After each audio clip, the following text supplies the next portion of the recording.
Wrigley Field in Chicago. It's the Hyundai leadoff man on WGN Sports. The first place Brewers are in town, but the Cubs have an opportunity to win this series. They've taken 2 of the first 3. It's game 4 coming up in about 20 minutes. Hi again, everyone. I'm Len Kasper. Welcome to the leadoff man. The Cubs won the first 2 games of this series by 1 run. They lost last night after a long rain delay. Let's check in on the highlights of game 3. We waited an hour and 42 minutes before we finally got underway, and Jeff Baker, fresh off the disabled list, with a home run in the first inning against left-hander Chris Narveson. Cubs lead 1-0. Milwaukee would take a 2-1 lead in the 4th inning, and they would add on in the 5th. Former Cub Casey McGee with a 2-run double, scoring Ryan Braun and Prince Fielder. That made it 4-1.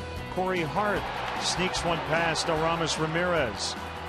McGee is in. It's 5-1. Did not look good for the Cubs, but Narveson's control abandoned him in the 5th. And with a couple of guys on, Reed Johnson hit one to the back of the bleachers. Great catch by that Cub fan. And the Cubs are right back in it. It's 5-4. But Milwaukee would continue to add on. Yuniesky Betancourt with a big 2-run hit off rookie Chris Carpenter. 7-4. Ricky Weeks hit one over Waveland to make it 8-4 in the 8th. The Cubs would come back with one in the bottom of the 8th. DJ LeMahieu, one of his 3 hits on the night. And that played at Blake DeWitt, 8-5. But the Cubs could not get anything done against the Brewers closer John Axford in a non-save spot. Axford gets the final 3 outs. Milwaukee wins the game 9-5. And again, 9th rain delay of the season of almost 2 hours. But after that, it didn't rain at all. As we go to break, our Chicago and Northwest Hyundai Dealers Spotlight reminds us to check out the award-winning Hyundai Sonata and the all-new Hyundai Elantra at myhyundai.com.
Hyundai Leadoff Man, brought to you by your Chicago and Northwest Indiana Hyundai dealers.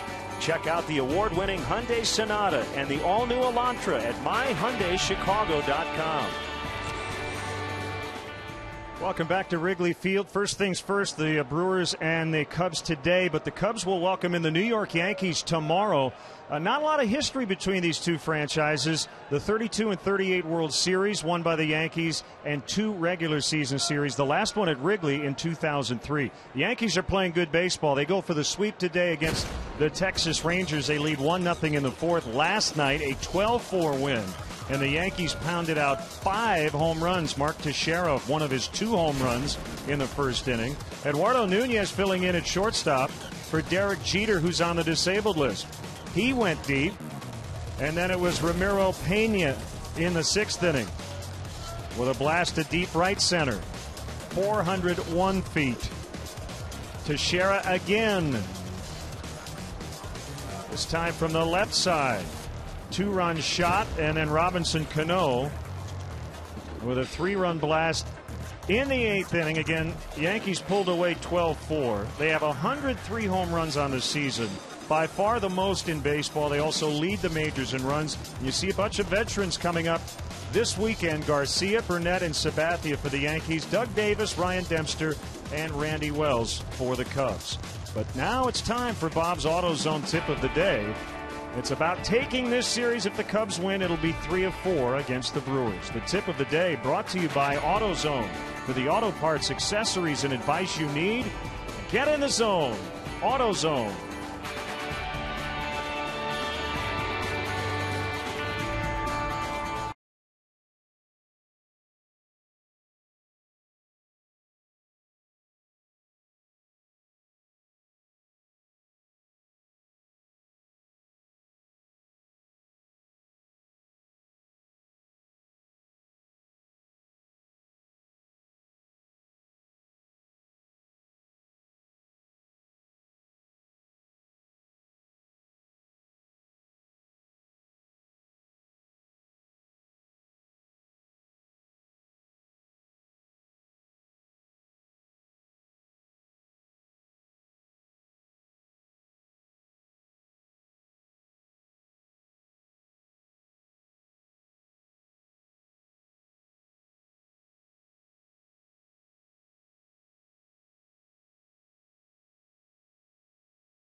Man, brought to you by your Chicago and Northwest Indiana Hyundai dealers.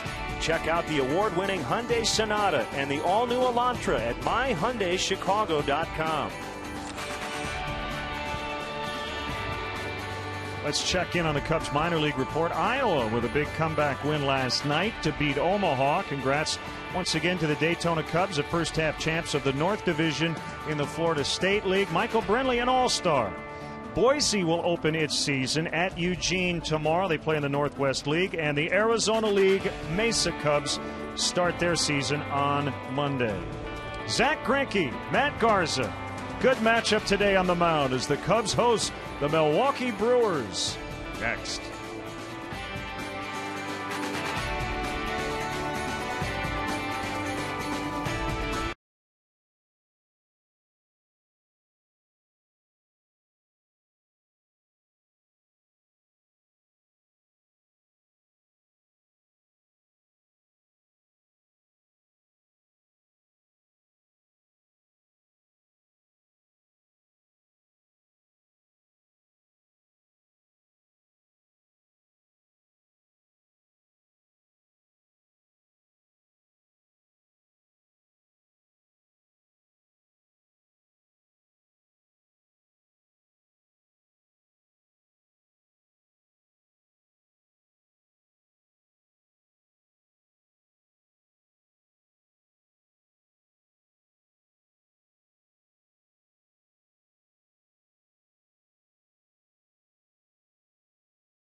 Well, it's mid-June, school is out, the weather is beautiful, and we're set for a Cubs matinee here on WGN Sports. It's Game 4 of this series between the Milwaukee Brewers and the Chicago Cubs. We welcome Cub fans from all over the country watching on WGN America, America's home for baseball. And hi again, everyone. Along with Bob Brenly, I'm Len Casper. Should be a nice day. Wind blowing out slightly here today, but an excellent pitching matchup. And Bob, the Cubs welcoming back some veterans.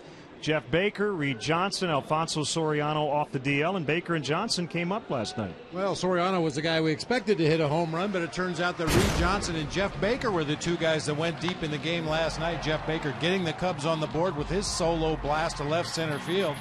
And then Reed Johnson with a big 3-run homer nearly out onto Waveland Avenue. Took a great play by a fan to keep him in the ballpark. You know, Reed Johnson always supplies the team with energy when he's in the lineup. Jeff Baker, because of his versatility, his ability to swing that bat, especially against the lefties, these two guys were really missed. And Johnson and Baker available off the bench today. Soriano is in the lineup for the first time since being activated. We've got an excellent pitching matchup. Matt Garza will go for the Cubs today, coming off pretty good outing against the Phillies. Yeah, he pitched well against the Phillies. He's actually pitched well his last 4 times out. He's given up only 6 earned runs. He's 1-2 with a no decision in that span. Be nice to score some runs for him today. I'll tell you, I'm interested in seeing Zach Greinke, former American League Cy Young Award winner. This will be his Wrigley Field debut. By all reports, a tremendous athlete, has a full complement of pitches. He has the mentality of a closer. He starts the game firing BBs. And a couple of guys with very good fastballs today, Garza and Greinke. Let's go down to the field for our national anthem. 33 years of service in the active Army, the Army Reserves, and the National Guard. Colonel Scott is currently the Deputy Commanding Officer for the 3rd Battle Command Training Brigade, 75th Battle Command Training Division in Fort Sheridan, Illinois, where he's responsible for supporting, leading, and directing the brigade staff of 454 soldiers. Colonel Scott has received numerous awards for his heroic service, including the Army Distinguished Service Medal, the Legion of Merit, the Meritorious Service Medal, and the Army Commendation Medal.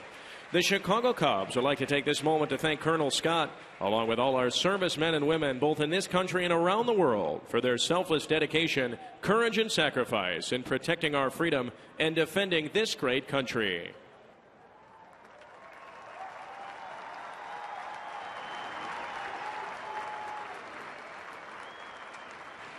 Since 2006, Fidelity Investments has supported arts education in public schools across the country and has donated more than $2 million worth of new musical instruments to over 28,000 students from 180 public schools in 68 cities. This spring, Fidelity and the Chicago Symphony Orchestra collaborated on the 2nd annual Young Artist Competition, which offered an opportunity for Chicago public school musicians and vocalists to compete for their chance to perform at a CSO concert. 5 student acts were selected and received coaching from professional musicians and performed at the June 7th Chicago Symphony Orchestra concert. Fidelity is a proud partner of the Cubs, and together we congratulate the 2011 Young Artist Competition winners for their extraordinary achievement. Their inspiring performances demonstrate how the arts can make a positive difference in the lives of young people. Singing today's national anthem are the winners of the 2011 Young Artist Competition, sponsored by Fidelity Investments. Please remain standing, kindly remove your caps, and join Eden and Melissa Rivera from Pritzker College Preparatory High School as they honor America with our national anthem. Oh, say, can you see by the dawn's early light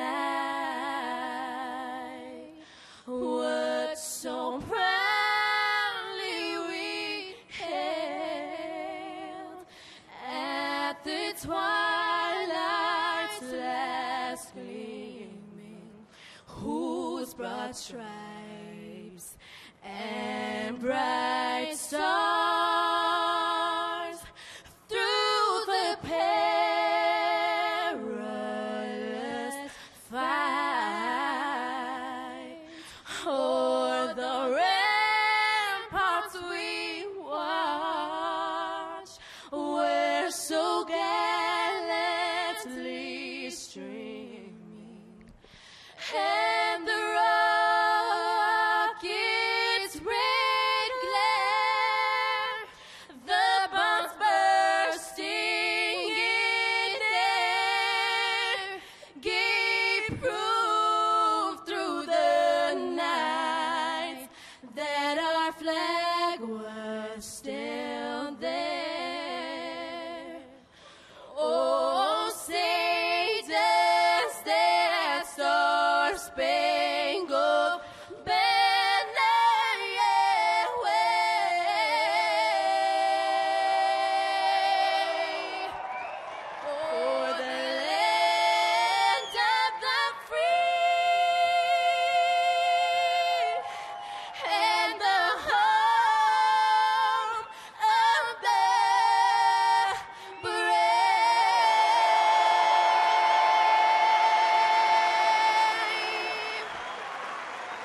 We're ready to go. We'll have the lineups, the first pitch, and all the action. The Brewers and Cubs from Wrigley next.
Chicago Cubs baseball, brought to you by Bud Light Lime. The just right taste of Bud Light with a refreshing splash of 100% natural lime flavor. Pepsi Max, the official soft drink of Major League Baseball and your Chicago Cubs. 0 calories, maximum Pepsi taste. Ford, the newest vehicles on the road are now at your local Ford store. Like the all-new Ford Explorer, SUV, 100% reinvented. Visit localfordstores.com. Ford, drive one. And by the Illinois Lottery. How does $1,000 a week every week for the rest of your life sound? Then play Cash for Life instant games from the Illinois Lottery. The longer you live, the more you get.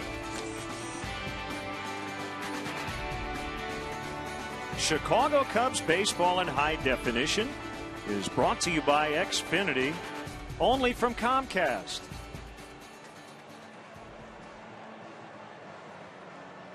Let's check out the Brewers lineup written out by Ron Renicky. They rank 4th in the National League in runs, 2nd in home runs. Scored 9 last night. Weeks, Morgan, Braun, and Fielder 1 through 4. Prince Fielder with 7 walks in this series. Former Cub Casey McGee is at 3rd. Corey Hart in right. Yuniesky Betancourt's the shortstop. George Kataris with his first start in this series. He just got called up yesterday. And Zach Greinke can handle the bat. He hits 9th. And let's check out how the Cubs take the field defensively today. Behind Matt Garza, brought to you by Pepsi Max, the official soft drink of Major League Baseball and your Chicago Cubs. 0 calories, maximum Pepsi taste. It'll be Soriano, Campana, and Fukudome left to right across the outfield. Ramirez and Castro on the left side of the infield. Blake DeWitt, who did a really nice job in 12 games filling in left field while Soriano was on the DL, gets his 3rd start of the year at second base. Carlos Pena over at first. Giovanni Soto doing the catching today for right-hander Matt Garza. Len alluded to his last outing against the Phillies. That was a 7-1 loss. He pitched very well in that game, however. 6 innings, surrendered only 5 base hits and 1 earned run through 113 pitches in that outing. Every umpire in this 4-game series now with an opportunity to work the plate. Today it's a crew chief, Ed Rapuano. He left the other night early with a non-emergency medical situation, but we've seen him the last couple of games.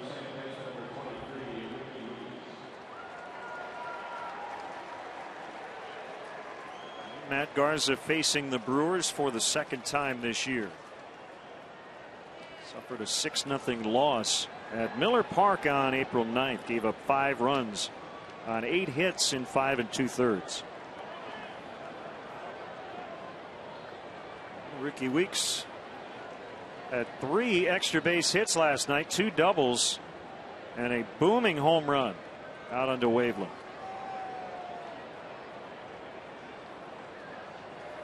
And here we go. Ball 1, we're underway.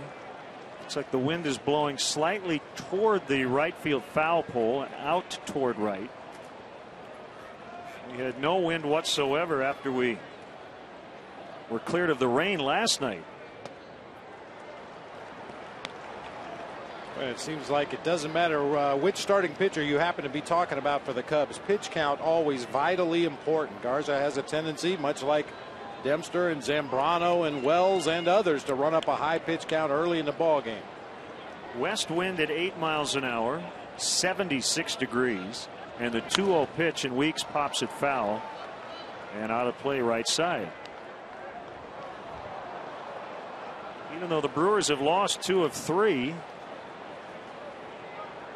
to start this series, they've actually picked up a half game in the standings. They lead the Cardinals by 1 because St. Louis has now lost 5 in a row. They got swept by the Brewers in Milwaukee over the weekend, and they're trying to avoid the sweep tonight in Washington. 2-2.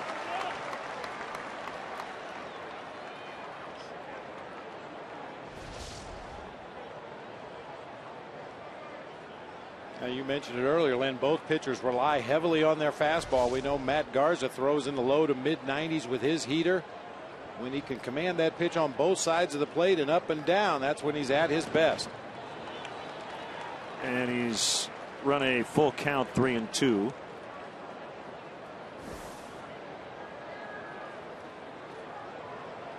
You see, Milwaukee on May 6th was in last place. It jumped past everybody. Since May 9th, they're 25-10 as Weeks fans. We want to let our AT&T U-verse viewers in Chicago and around the country on WGN America know that during every Cubs home game this season, if you go to channel 780 or high definition channel 1780, you can see a special multi-view presentation that shows you all of our different live camera angles here at Wrigley Field. Pretty cool, just like our producer Mark Brady with the shades. If you want to direct the game along with Skip Ellison, give a look to AT&T U-verse channel 780 or HD channel 17. Must really be bright down there in the truck today. Everybody wearing their shades. That's how cool they are. Yeah. 1-0 on Niger Morgan. Make it 2-0.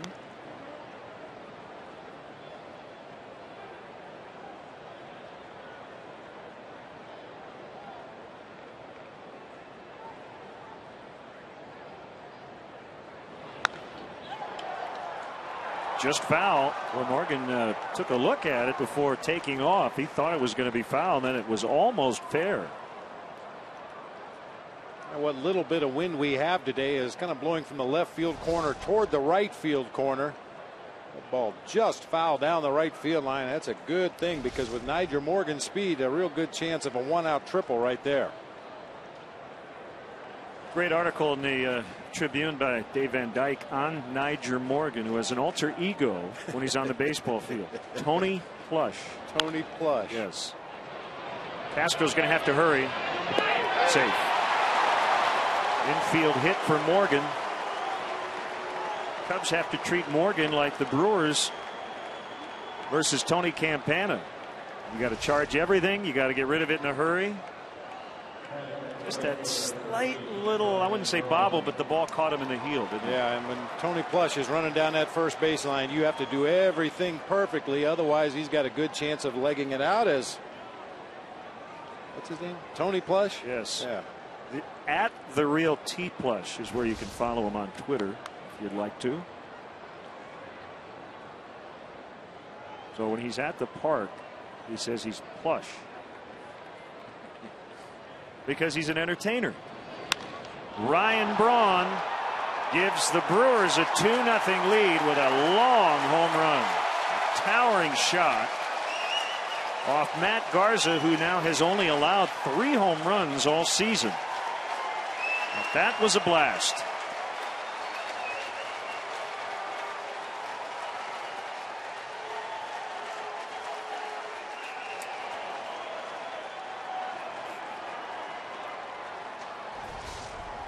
We call this an ambush. Ryan Braun jumping on the first fastball he sees from Matt Garza. Certainly Matt Garza's reputation precedes him. A fastball pitcher, likes to try to jump ahead in the count with that first heater, and Ryan Braun was all over it. He now has a hit in 30 of his 33 career games here at Wrigley Field. That's his 55th career hit in this ballpark. Now the 0-1 to Prince Fielder, and he pops it up. Soriano coming in and making the catch for the outfielder with 1 hit and 7 walks so far in this series. The Cubs have done a nice job against him.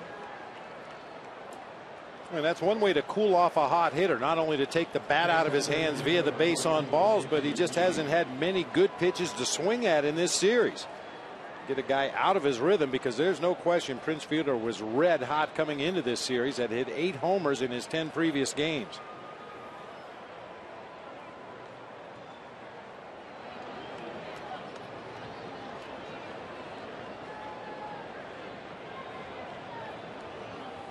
Casey McGee looks at ball 1. Been a tough year for Casey.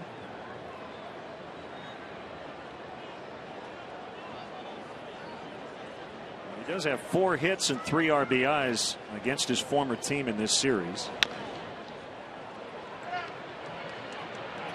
As Castro throws him out, and that's the inning. Ryan Braun with a 2-run homer, his 15th of the year, and the Brewers strike early on.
Today's game brought to you by Pepsi Max, the official soft drink of MLB and your Chicago Cubs. 0 calories maximum Pepsi taste. Kosuke still with that 400+ on base average in the leadoff spot. Castro DeWitt at second. Darwin Barney's on the DL. Ramirez, Pena, Soriano in the middle. Soto, Campana, and Garza rounded out. Quick look at the Brewers defensively today. Braun, Morgan, and Hart across the outfield. McGee and Betancourt on the left side of the infield. Ricky Weeks having an all-star type of season at second. Made some really nice defensive plays in the game last night to go along with that long home run. Prince Fielder over at first. George Coteras doing the catching today. Right-hander Zach Greinke. 27 years old. Kind of interesting, Bob, the connection between the two starting pitchers. Both guys going from the American League to the National League in trades this past winter. Zach Greinke's about a month older than Matt Garza. They're both 27 years old. as he deals a strike to Kosuke Fukudome. Last name starts with G. Ends in a vowel. We could go on and on. And one place there is a huge difference. Zach Greinke, very much a strike thrower. Only 7 walks the entire season. He's had 3 starts when he didn't walk a batter, 4 other starts when he walked only 1, and 1 time this year he walked 3 against the Cincinnati Reds. A 60 punch out, 7 walks. ERA is high for him, 4.69, but he's won 6 straight decisions. And Milwaukee's surge in the standings really started as that ball's hit into center, and it's going to drop down for Kosuke. When Greinke won his first game in early May, and he started the year on the DL because of a fractured rib suffered while playing a pickup basketball game. Early in spring training, he missed all of April.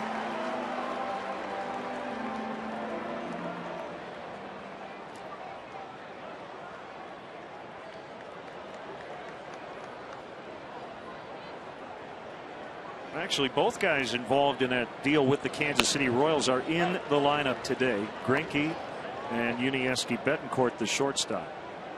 Alcides Escobar, shortstop. Outfielder Lorenzo Cain, and a couple of pitchers went the other way in that deal. Jeremy Jeffress and Jake Odorizzi. Castro finds a left field corner. Kosuke around second. He should be able to score. He's going to be sent by Ivan De Jesus, and he will score. Back-to-back hits, and the Cubs are on the board. It's 2-1.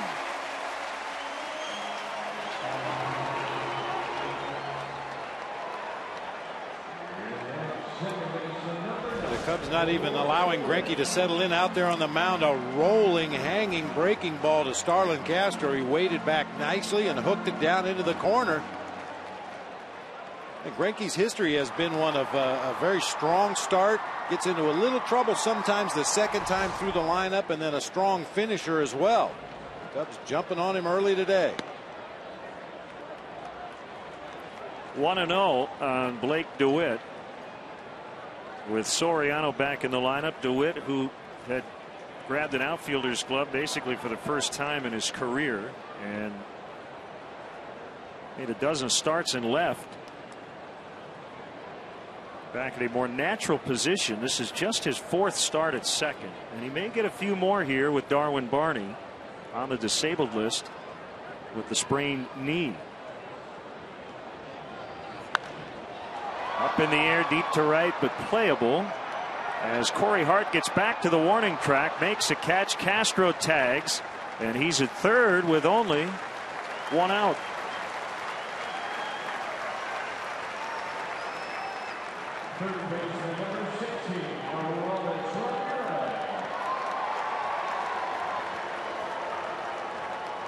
That's the way the wind is pushing the ball today.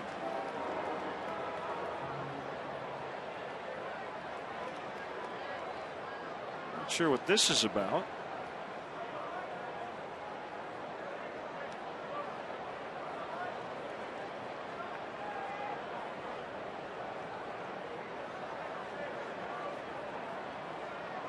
Looks like Mike Quade having a conversation with the bat boy. Occasionally those guys can get out there a little bit too soon, get involved in the play on the field. Maybe Ed Rapuano just warning Mike Quade to keep an eye on the bat boy.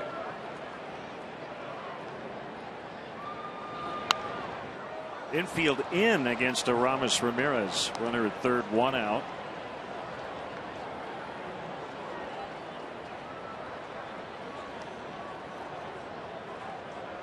Three homers and 8 knocked in over his last 8 games.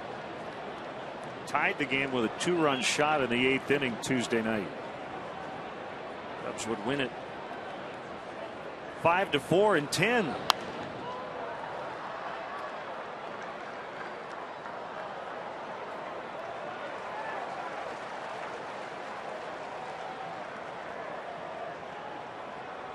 You can send us an email at lennonbob@tribune.com. You can follow us on Facebook and Twitter as well. I encourage you to email us and follow us on both Facebook and Twitter. Ramirez chased, and that's a big strikeout for Greinke. There's a chance to get out of it now by facing a guy he's seen a fair amount over in the AL, Carlos Pena.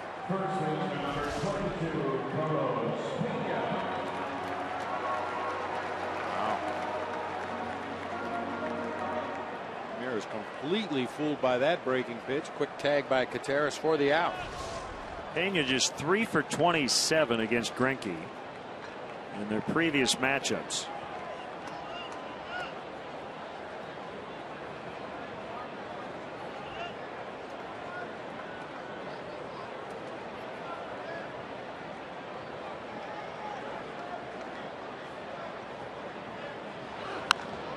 And fouled away.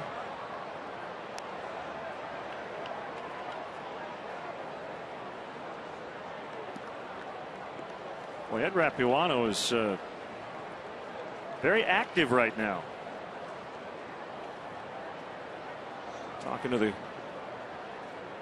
corner base umpires. Looks like a catcher.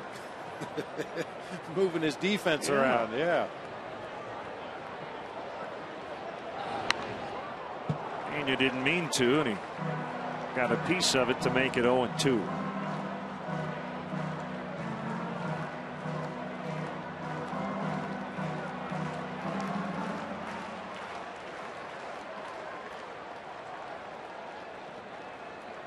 Well, and you remember all those high fly balls that were dying at the warning track back in April here at Wrigley with the wind blowing in? I do. I'd like to see Pena hit one of those right now.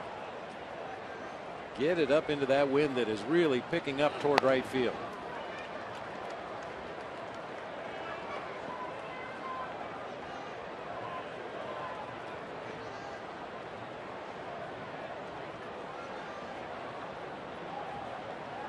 So more than half of his official at bats against Greinke have resulted in strikeouts.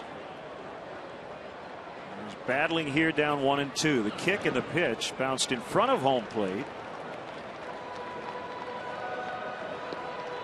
2-2.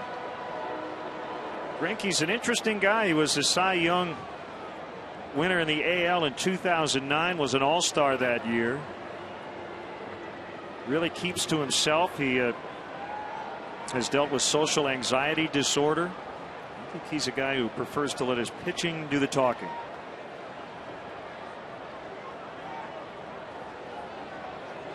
Here it is. Gets away. Here comes Castro to tie it up. 2-2. A pass ball on Contreras.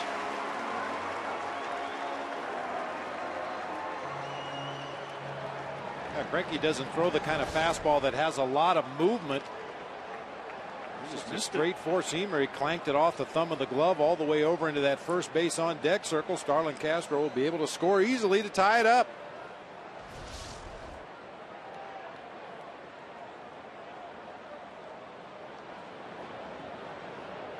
Torres in his second stint with the big league club this season, called strike 3, and the inning comes to an end, but the Cubs get 2 after Milwaukee scored twice. It's 2-2.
Premieres seating for up to 200 guests for corporate gatherings, family reunions, and bachelor or bachelorette parties.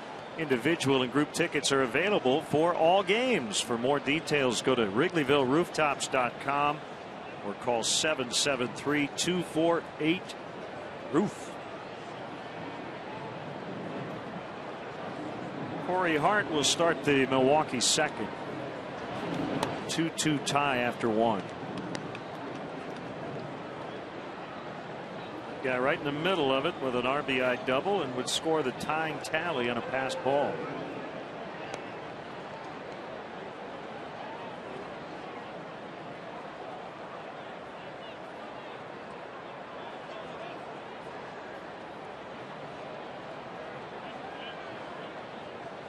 Soto down to a knee. Puts that target right on the outside corner. Garza just missed it. 2-0.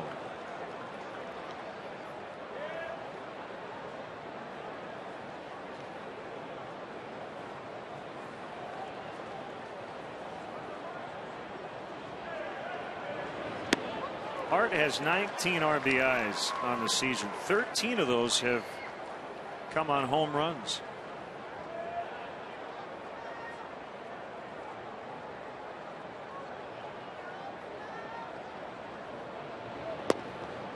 When you're hitting a couple spots behind Ryan Braun and Prince Fielder, there's usually not a lot left to pick up on the bases by the time you get your turn at bat. Well, as we mentioned, Fielder's been walking a lot lately. And Hart draws a leadoff free pass.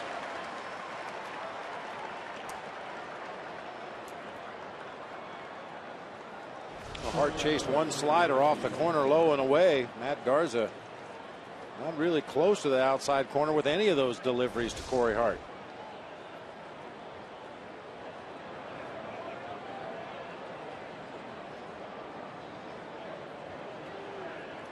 This has been a problem. The Cubs walking people and not walking against the opposition.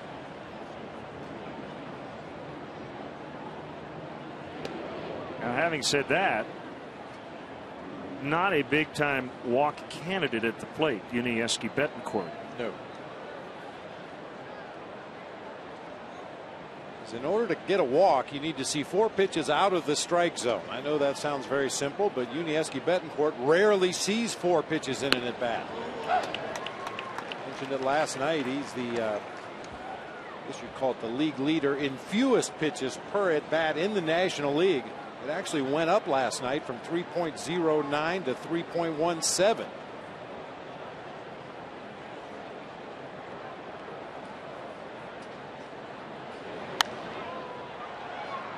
Fukudome drifting over near the line, and he makes a catch. And Hart will stay at first.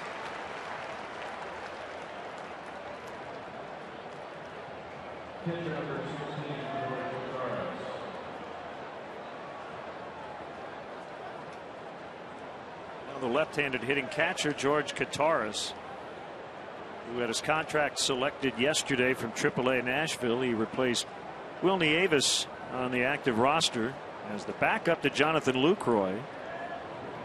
Kataris was hitting .343 at AAA and was on the Brewers opening day roster before being outrighted on April 21st. 8th start of the year behind the plate.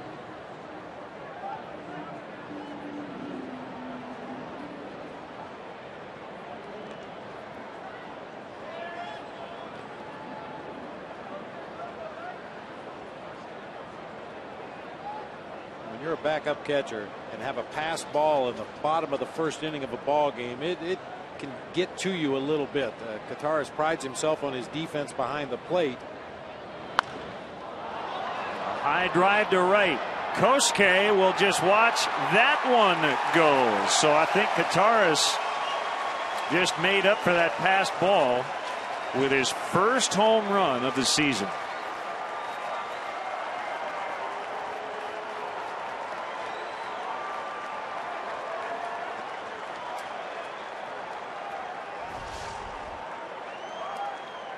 That's the way it's going to be. Ball is jumping out of here once again today. Going to have to slug to win this game. George Katars with a high fly ball that ended up hitting the back fence out there behind the right field bleachers.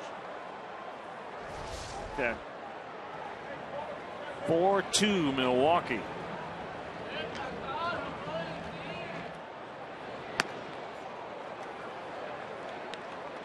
Zach Greinke with a homer this year. 2 in his career.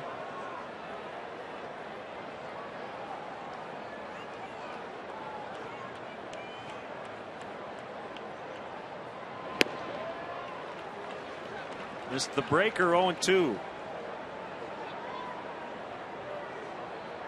So Garza had allowed 2 home runs in his first 65 2/3 innings. In under 2 innings today, he's doubled that total.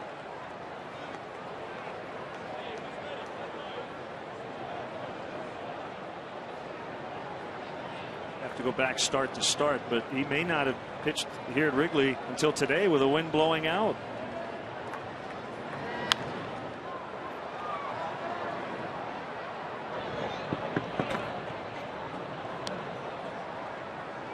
And I don't have the exact numbers, but the Cubs have been out homered by a wide margin in home games with the wind blowing out. That's got to change, and hopefully it'll change today. Brewers trailing only Arizona among NL teams in home runs, and we mentioned the Yankees just pounding the ball out of the ballpark. They'll be here this weekend.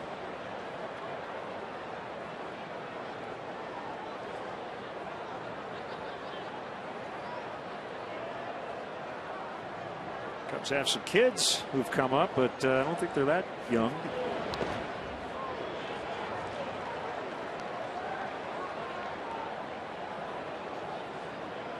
Well, we've been calling Tony Campana and DJ LeMahieu and others the kids, but those guys we showed you there a moment ago need a note from their parents to get in the dugout. Greinke's hanging in there, and I think he hits like he pitches. He doesn't shorten up with 2 strikes.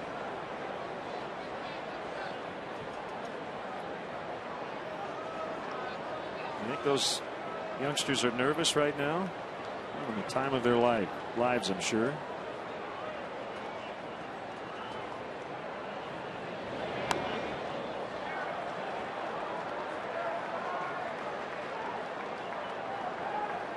Three and 2 on Zach Greinke. Yeah, that. I mean, the big surprise is the 3. You expect to hit home runs here when the wind blows out. Kosuke will take it 2 away.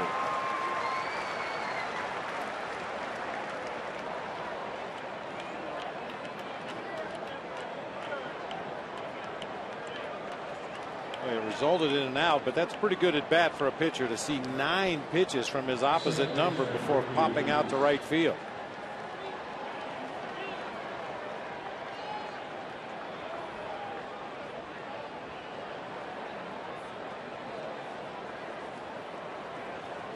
Ricky Weeks struck out to start the game.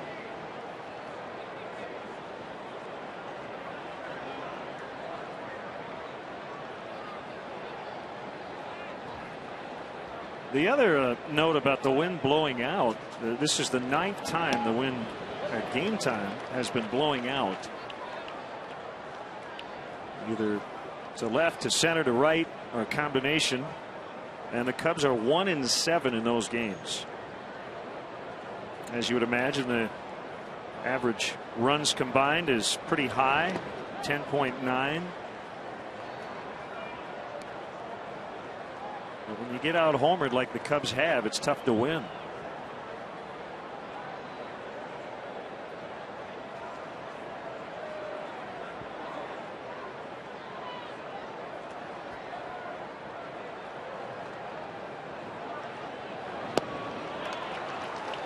And I watched Ricky Weeks as he gets prepared in that right-handed batter's box. He's kind of the anti-Craig Counsell. If you remember, Craig Counsell used to hold his bat way above his head and then drop it down into a hitting position. Ricky Weeks does just the opposite. Starts with his hands very low down near his belt. As Garza goes into his delivery, he'll raise them up into a good hitting position.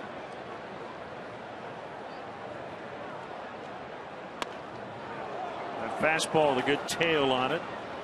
And we talk about this all the time. It really doesn't matter what you do up until the moment that pitcher releases the ball. And if you freeze frame it there, just about every hitter in the major leagues is in a similar hitting position. They have a lot of different things they do to get comfortable in that box until that ball is delivered. Ramirez throws across, and they get Weeks. Another 2-run homer by the Brewers. This time Kataris the catcher, and it's 4-2.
In the second inning, Alfonso Soriano activated from the DL, had the quad injury.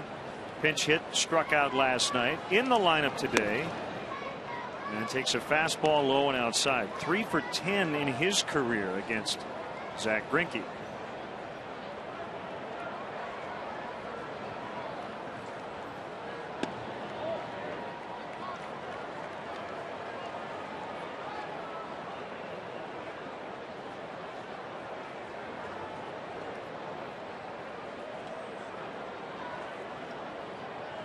.2-0 on the way, and a base hit the other way.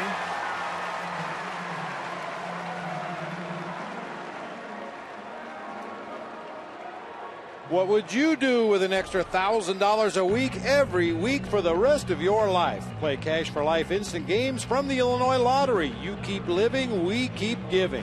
$1,000 a week for life. The longer you live, the more you get. Could live like Trump.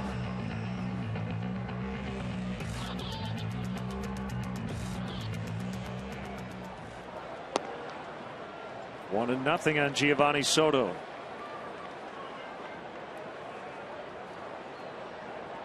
Two for 12 with a homer in the series.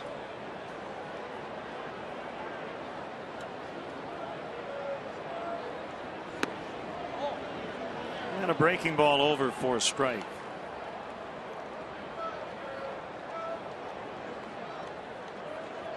Or ball 2. Okay. I think it was over for a strike, but Greinke did not get the call from Ed Rapuano behind home plate. So 2-0.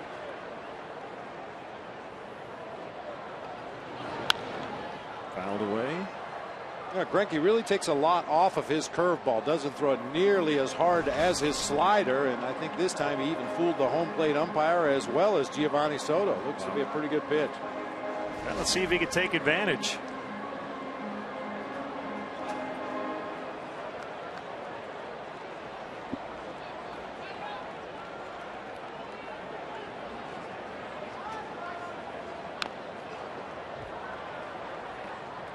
I generally like to wait for the umpire to make the call, but it just looked like it was right down the middle. It's because it was. Well, I like to get the call right according to the umpire's call because that's the correct one. That's the official. Not necessarily correct. The kick and the 2-2 pitch. Soto held up. It's 3-2.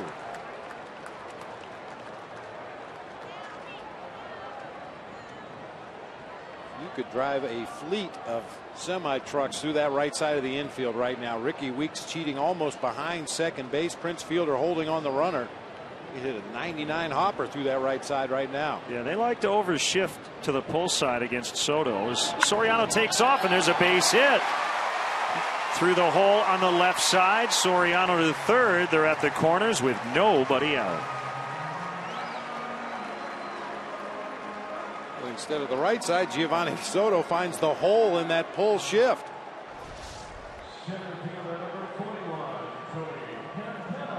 Greinke, a max effort guy, told by people that have seen him pitch a lot more than we have, that I mentioned in the open, he approaches every start like a closer coming into the ball game. He'll grunt out there on the mound. Really a maximum effort guy.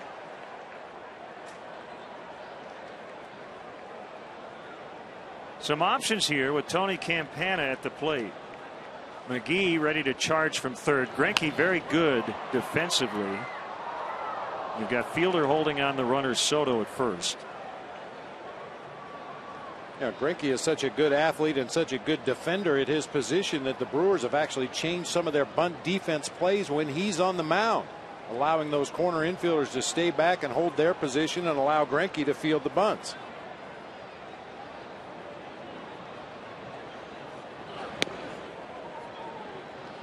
He was really motivated to pitch for a winner this year. Seemed to be getting a little impatient in Kansas City, which has a terrific farm system, but still not viewed as a top contender.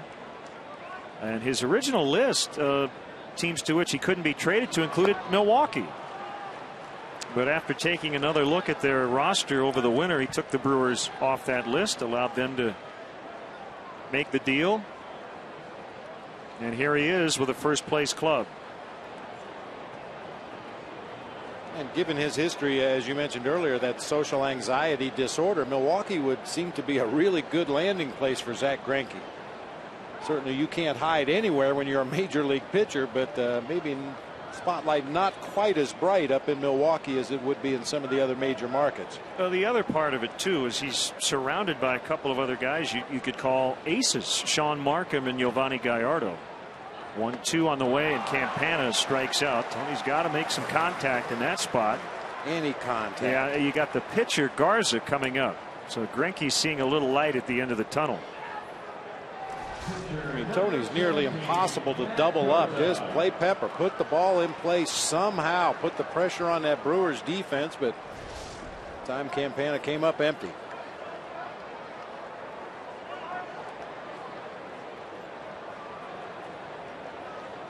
Yeah, the Phillies go 4 deep, and I guess when Joe Blanton's healthy and on, 5 deep with top type starters. But this top threesome here is the bunt by Garza was lined foul. Soriano was not charging down the line. He was going to shadow McGee. And this is one of those sacrifice bunt situations. The idea getting Giovanni Soto into scoring position, and if it happens to be a perfect bunt, you play it like a safety squeeze. If Soriano reads the bunt well, sees he can come down the line and score, then possibly it turns into a safety squeeze. Bunted foul again, 0-2.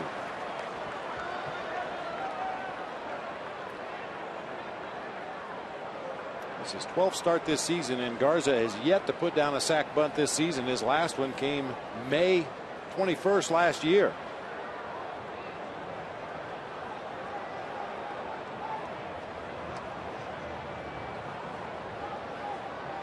Garza already squaring, and he could not hold up. He offered at it. Look back at Ed Rapuano, but Brian O'Nora on appeal had already made the call from first.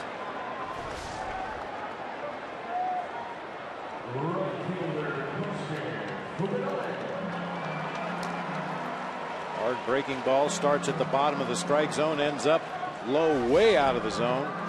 Not a good effort.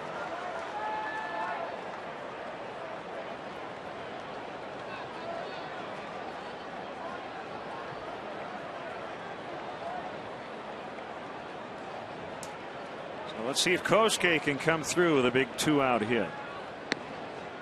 Outside corner for a strike. Kosuke 333 on the season with runners in scoring position and 2 outs.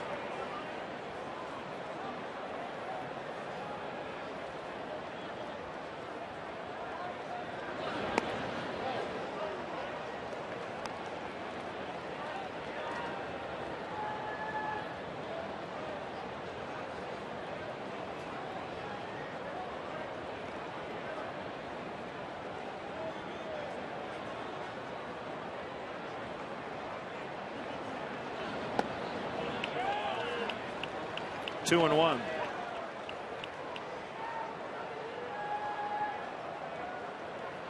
He did have a connection on this roster before he got traded. He and Prince Fielder grew up in the central part of Florida. Played on some travel teams together.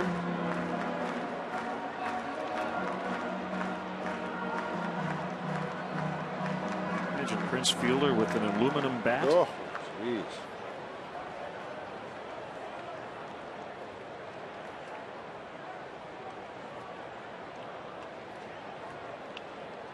I bet there are a lot of stories down in Central Florida about that kid Fielder. You should have seen what he did the other day. He hit one over the light tower, bounced through the parking lot, and landed in the swimming pool.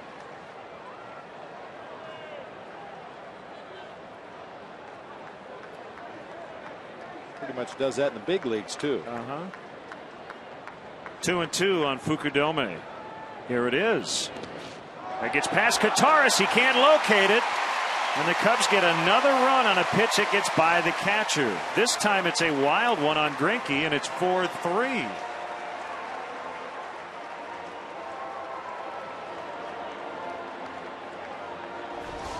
Cubs' best weapon today is to get a runner at third and don't swing. Breaking ball that hit near the feet of Kosuke Fukudome. Gutierrez normally very sure-handed in blocking balls behind home plate. That time couldn't keep it in front.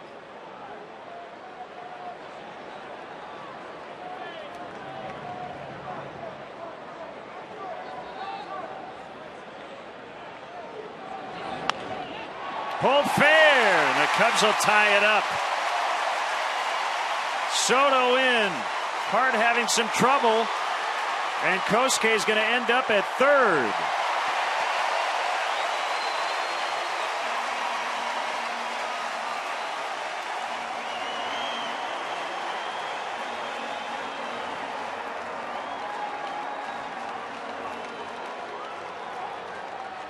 We see it with visiting right fielders all the time here at Wrigley when that ball is pulled right down that first baseline, gets over next to that side wall.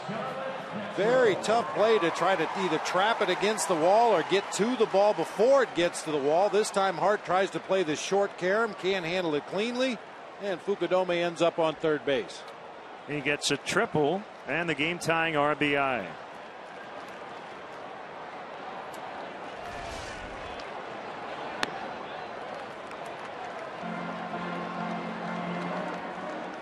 Buckle up. 4-4 in the second.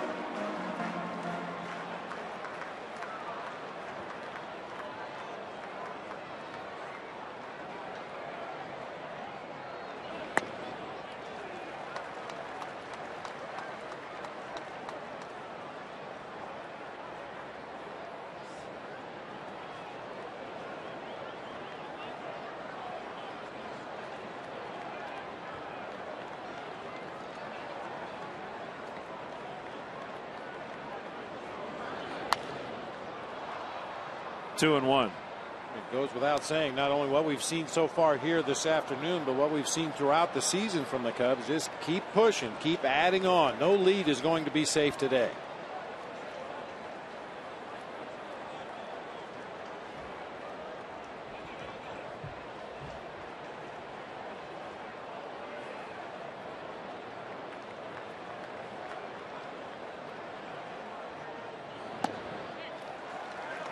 3-1. Most hits per game since 1940. Starlin Castro on a very impressive list. Madlock, Beckert, Cavaretta on that list.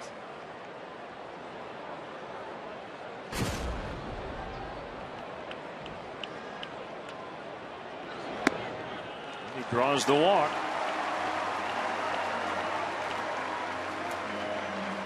First one issued by Greinke. We'll bring out Rick Kranitz, the pitching coach. Don't miss the action as the Cubs host the Yankees tomorrow here at Wrigley Field. Game time 1:20, but be sure to arrive early as the first 10,000 fans will receive an exclusive limited edition Andrew Kashner bobblehead doll, compliments of PNC. For more information, visit Cubs.com.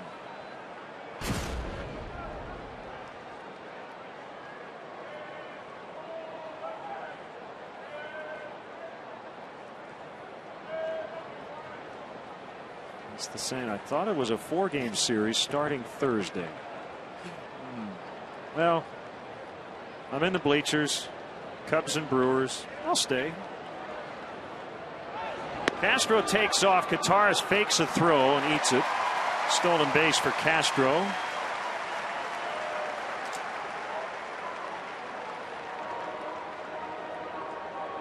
Eight for 8 on the year for Starlin.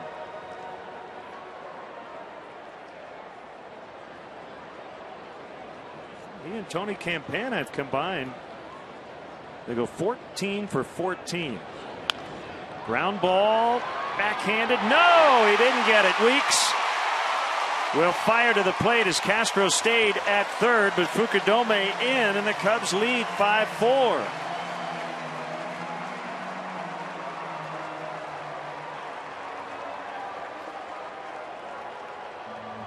That is an error on Ricky Weeks.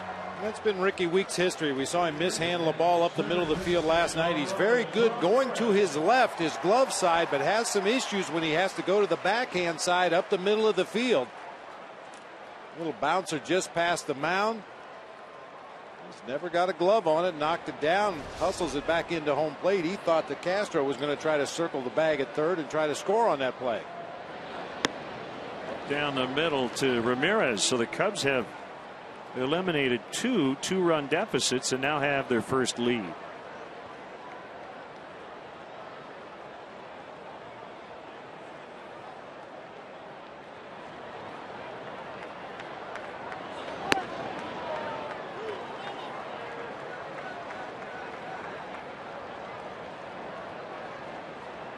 One and one. Wow. Thank you.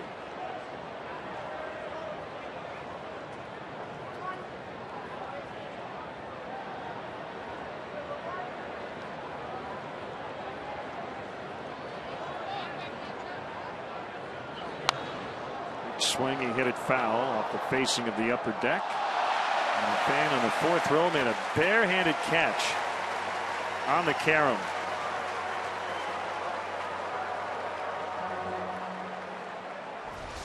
Thomas Ramirez fortunate the count is 1-2. You see where the first two deliveries were. Greinke comes with a high fastball that's fouled off. All three deliveries in the strike zone. Count 1-2.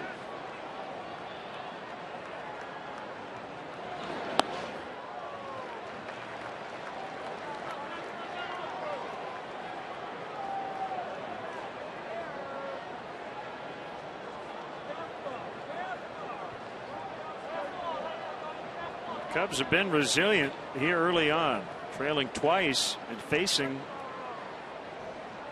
another former Cy Young Award winner. Swing and a miss, and that'll end the inning, but the Cubs get three.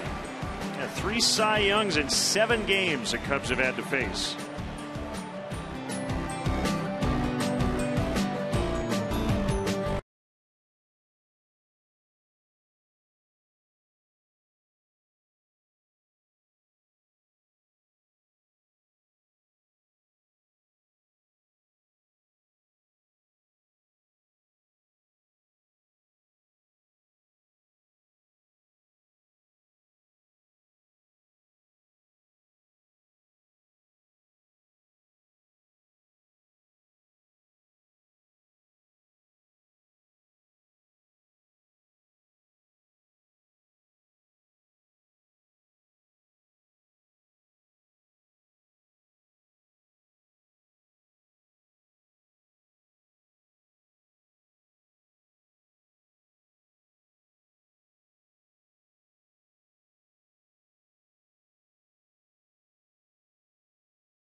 Chicago Cubs baseball on WGN TV is sponsored in part by Mega Millions and now Powerball from the Illinois Lottery. Friday's Mega Millions jackpot stands at $53 million, while Saturday's Powerball jackpot is $36 million. Been a wild start. 9 runs combined through 2 innings. Kosuke Fukudome with a single, a triple, an RBI, and 2 runs from the leadoff spot. And the Cubs have a 5-4 lead.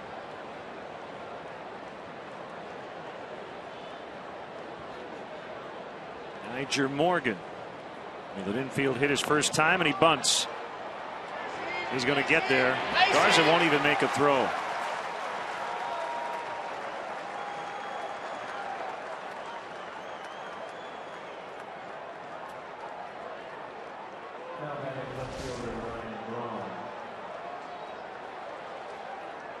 Well, that ball bunted right down off of home plate, got the big high bounce out in front of the pitcher's mound, but when the ball hit the grass, it just kind of died.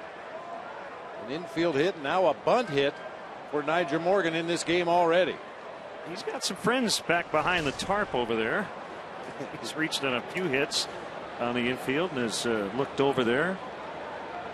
He's a high energy player as Ryan Braun takes a strike. He had a big game-ending hit for Milwaukee on their last homestand, and I guess didn't know it was the bottom of the 9th. Out towards second base, his teammates were running out there, and he's thinking, "Oh, it's over? Okay."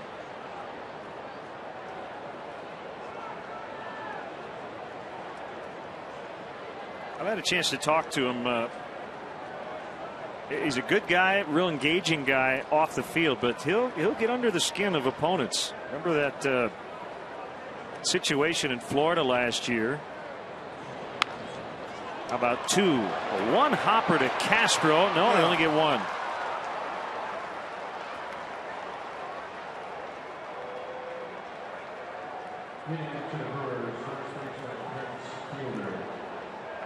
Appeared to be a tailor-made double play ball. Leading Castro a little bit toward the bag at second base. His shovel on to Blake DeWitt in good shape. DeWitt just can't handle the ball cleanly at second base as Morgan comes hard into second base to make sure Blake DeWitt couldn't complete the double play. All you have to do is be able to touch that bag.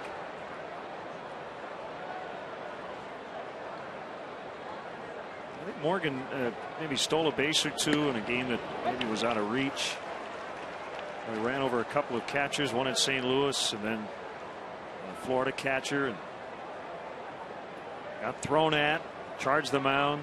He's not afraid to mix it up. He's a former hockey player, which I think explains part of it.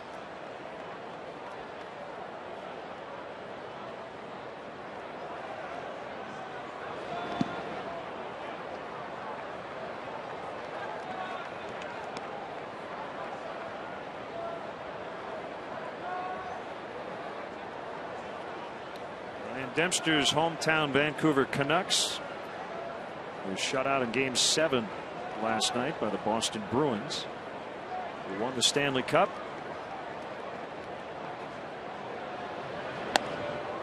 Inside to Fielder, 2-1. You had to play with a couple of guys who you loved as a teammate, but if they had been on the other team, you wouldn't have liked so much. Oh, absolutely. A lot of guys. Jeffrey Leonard pops to mind immediately. Dan Gladden was a guy that was a great teammate, but tended to rub the opposition the wrong way because of the way he played the game. That might have made a few opponents mad from time to time, too.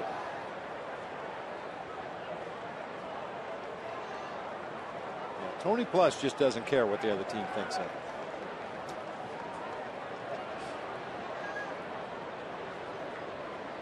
Kick and a 2-2 is low. It's full, 3-2.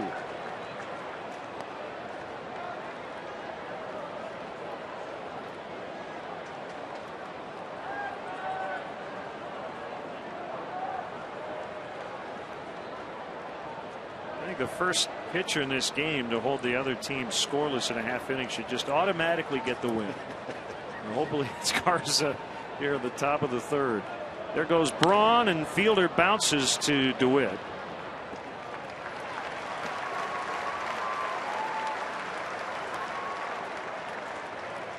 Don't forget to check out our WGN baseball blog on WGNTV.com. I have a post on the big weekend coming up against the New York Yankees. Some guys with Cubs ties returning to the friendly confines. We have game notes from stats. There's a link to our current podcast and much more at WGNTV.com.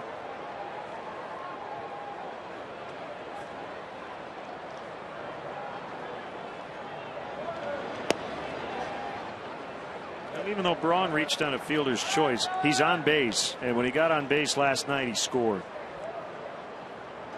3 times. In fact, hit a home run in his first at bat today, and he stands in scoring position with 2 outs. McGee couldn't hold up. 1-1.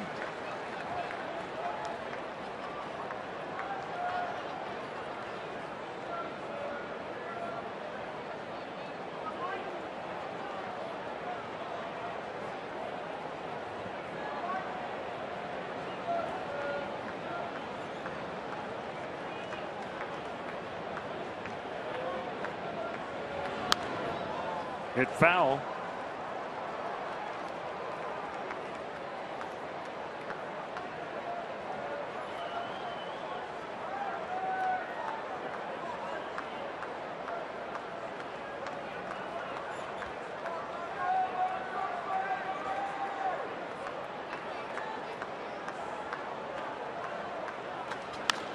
And Casey McGee finds a gap.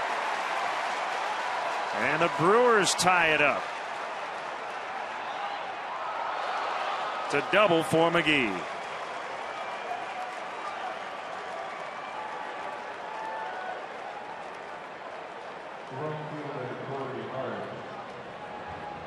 I know his numbers weren't very good coming into this series, but Casey McGee starting to show some signs of coming out of his slump. He's hit some line drives the last couple of days, including this gapper to left center to drive home Ryan Braun.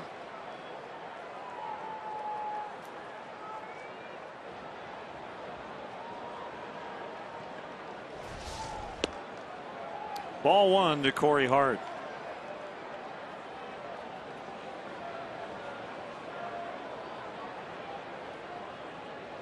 Leadoff walk and a run in the second inning.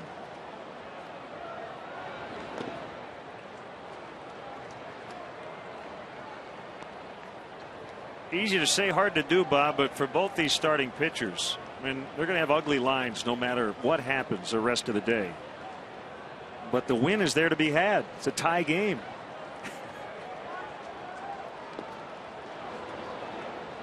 It's really a question of which starter can right the ship sooner or which team goes to the bullpen first. Somehow trying to bring some pitching sanity back to this game. This is not what anybody expected after the long game last night. The rain delay. Players got very little sleep. Affecting the pitchers a lot more than the hitters in the early going here today. 4-pitch walk. So Hart has walked both times. And here's Betancourt. We want to send out happy birthday wishes to big Cub fan Marlene Pop watching in Hobart, Indiana today.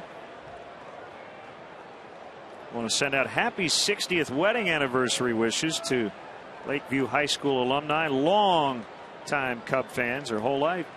Rollo and Golden Keebler celebrating number 60.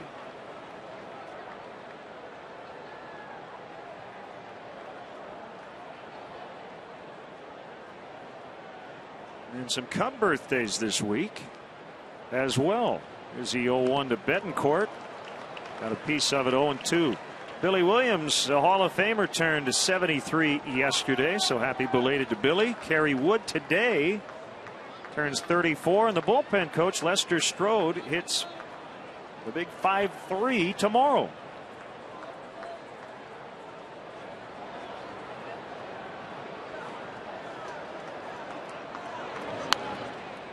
Still 0-2 on Betancourt.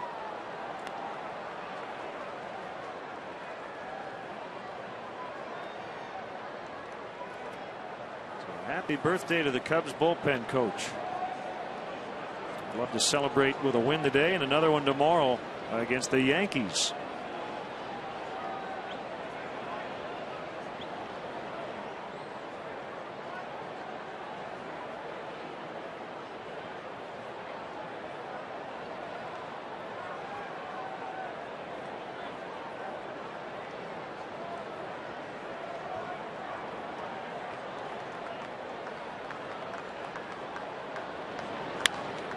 On the ground, it's surrounded by Castro. The throw goes to DeWitt, and they force Hart to end the frame.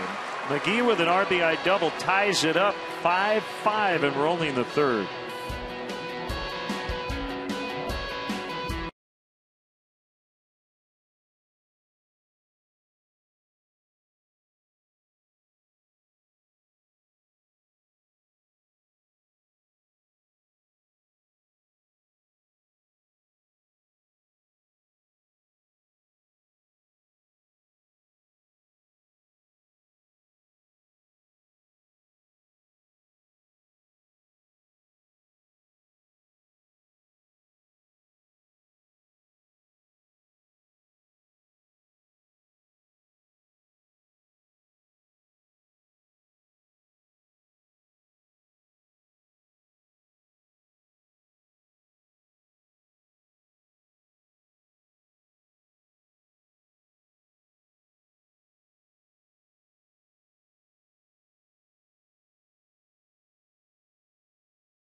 Mike Quaddy, log on to WGNTV.com right now. Click on the WGN Sports Game Zone banner and connect to all the up-to-the-minute stats and info while watching at home.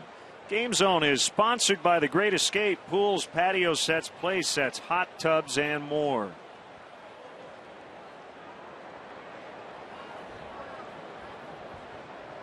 All right, stick with me here.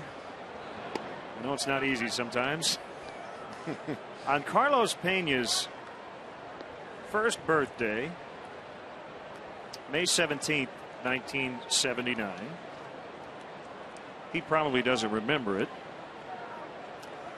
But the Cubs played the Phillies here at Wrigley Field. 45 runs were scored that day, and the Phillies won 23-22. It's 5-5 in the third, although that game was like 7-6 in the first inning. One of the wildest games in Cubs history. The highest scoring game ever was in 1922. The Cubs beat Philadelphia 26-23.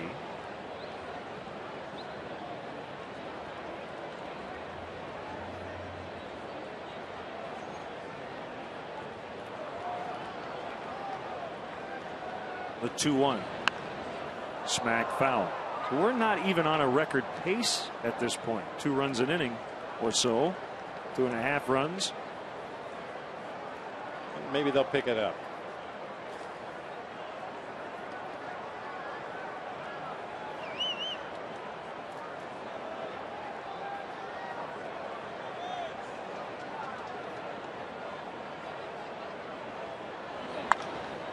Up in the air to right. Corey Hart back on the warning track. Out of here. 6-5. Carlos Peña with his 10th.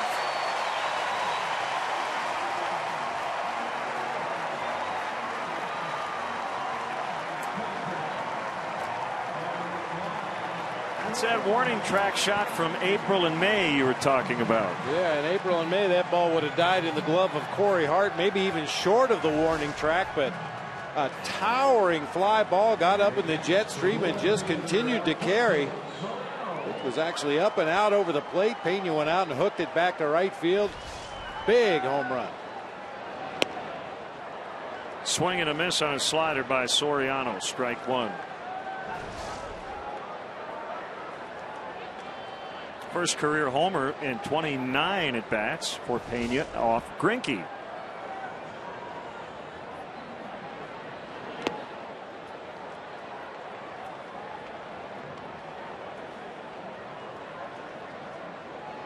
So if you're sitting in the bullpens today, are you know you're probably going to pitch at some point, but do you want to? That's the question. Now, this is the kind of day you sneak down to that bullpen phone and unplug it. An answering machine message. Sorry, we can't get to the phone right now. If you leave a message, we'll maybe pitch tomorrow. And you struck him out.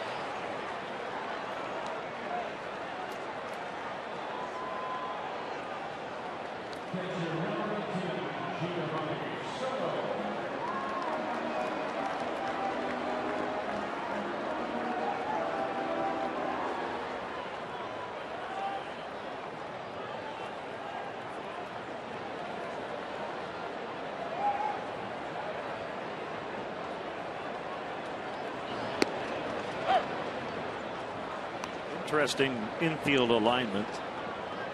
Three guys on the left side, and look where Fielder plays. Even with a bag, almost halfway between first and second. Fielder has always played well off the base.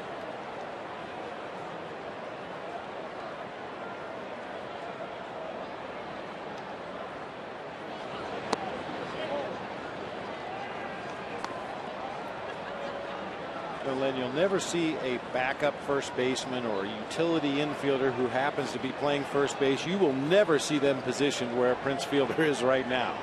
That's a guy who's played the position a lot. He knows exactly how long and how many steps it's going to take him to get to that base.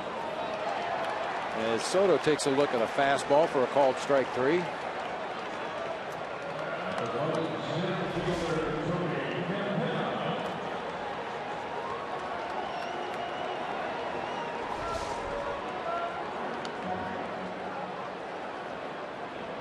We talked about it the other day when DJ LeMahieu was playing first base. That's a terrifying feeling as you're running over to cover the bag or get to the base. As you turn around, the throw is most of the time is already in the air. The infielder's already cut loose with the throw to first base. You've got to get yourself over to the bag, get a foot on the base, find the ball in midair on its way across the infield, stretch out, and hopefully get that out at first base. A lot of things to do in a short amount of time if you're not used to playing that position.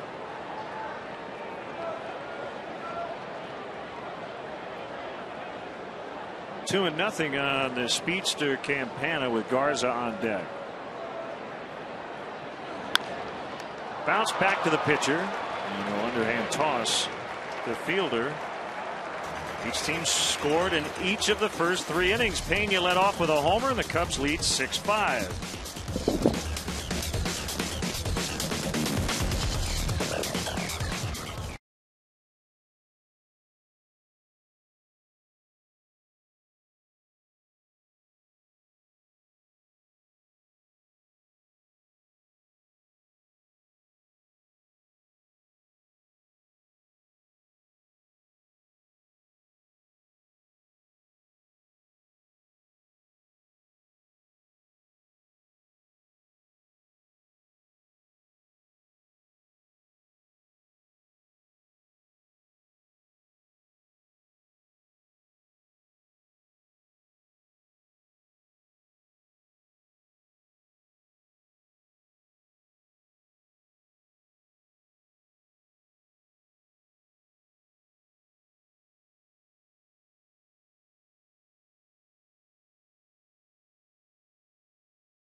The latest of which has given the Cubs a 6-5 lead. If you were a betting man, I know you're not, would you say 6 runs will be enough to win today? No. I would tend to agree with you. Not by a long shot. You may need to score 6 in the 9th to win this game today. It is a nice day to bat ninth, or to bat last. Yeah, that's for sure.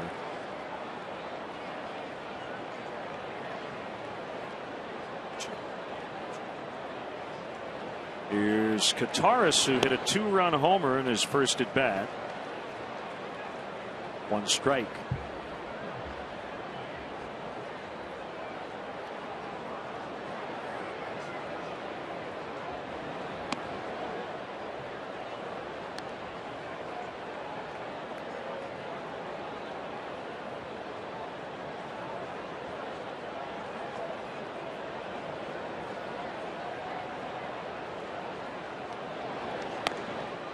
Way outside, 2-1.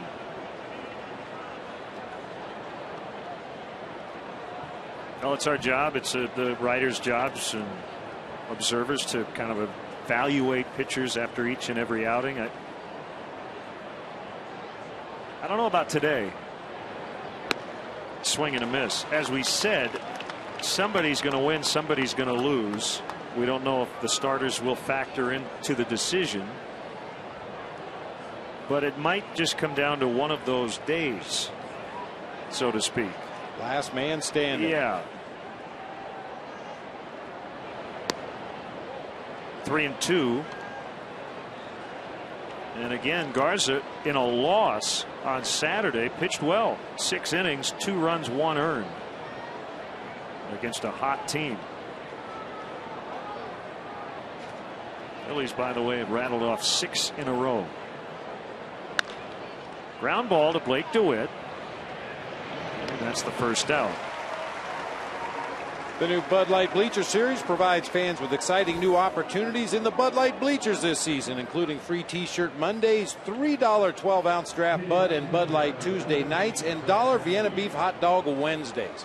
Tuesday night special is also available in select locations in the Seating Bowl. For more information and to purchase tickets, as always, visit Cubs.com. Brings up Greinke, who continues to get excellent run support. The big reason why he's won 6 in a row. I think he'd be the first to tell you he's not pitching the way he would like to. That includes today. Over his last 8 starts, they're giving him a bunch of runs, but they're trailing 6-5.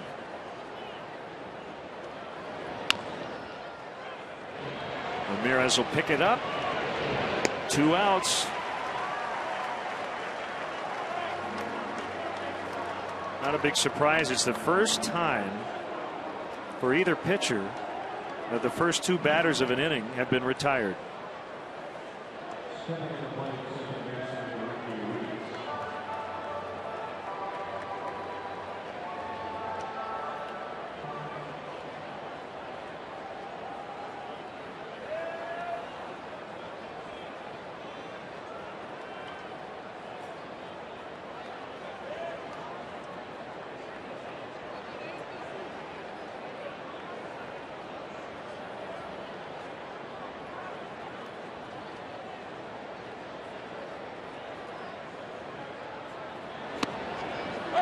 Fastball strike to Weeks.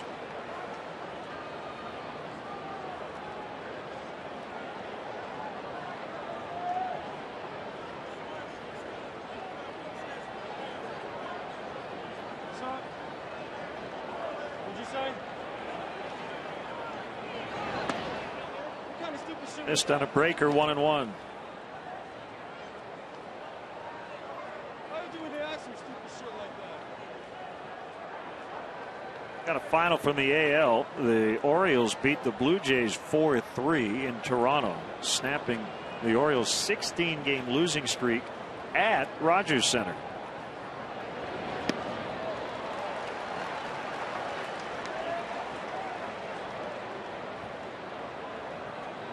I ain't never ran it, Big game in Detroit, a battle for first. Indians and Tigers tied for first, and Detroit has a 6-2 lead in the 8th inning.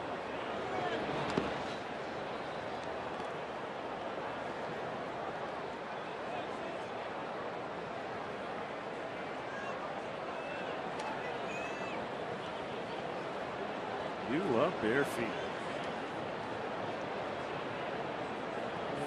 Not so much. Phillies won again. They shut out the Marlins. 3-0. It's dunked into right center. They keep the inning alive, and Weeks is going to try to get to second. They're going to get him by a mile. Second time he's been thrown out in as many days, trying to stretch it into another base. The inning is over, and they don't score.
And Matt Garza, who dealt that goose egg, will lead off the bottom of the 4th. Putting up a 0 today gets you an automatic vote for the Cy Young Award.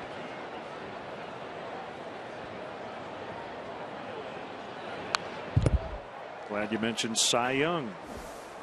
Cubs have had a tough stretch of games against top pitchers. Former Cy Young winners Halladay and Lee were excellent in that series against the Cubs, and they've gotten to Greinke today.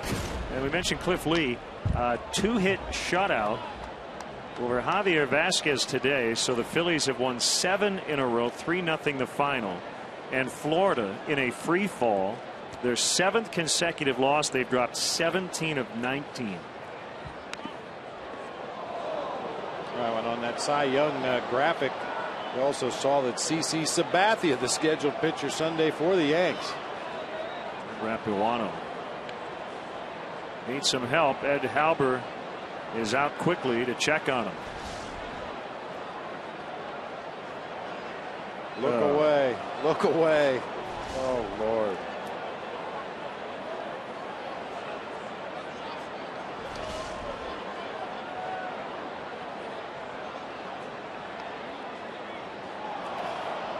In other action. Oh, my.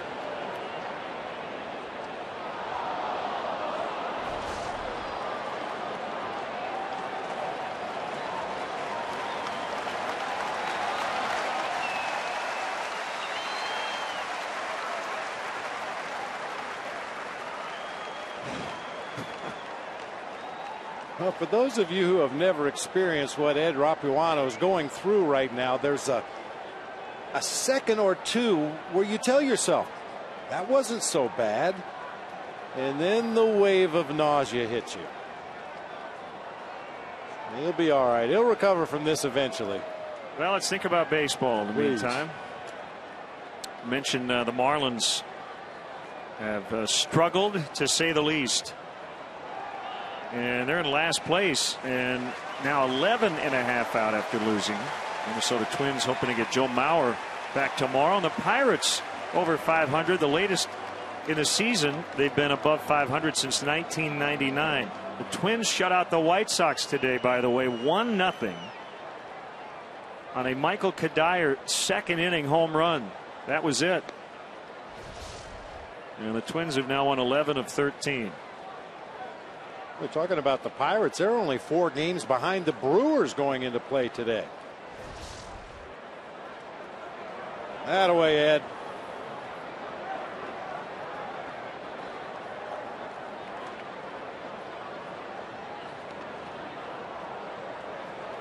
Ball 1.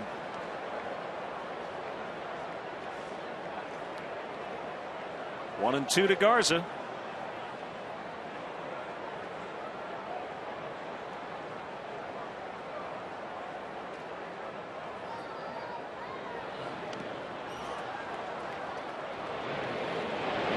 Strikeout number 8 for Zach Greinke.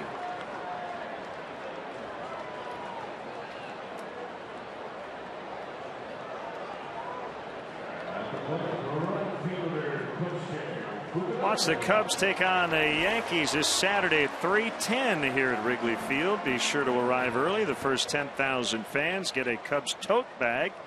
Compliments of United. For more information and to purchase tickets, visit Cubs.com. Big day already for the Cubs right fielder Kosuke Fukudome. A single, a triple, an RBI, 2 runs, and an outfield assist.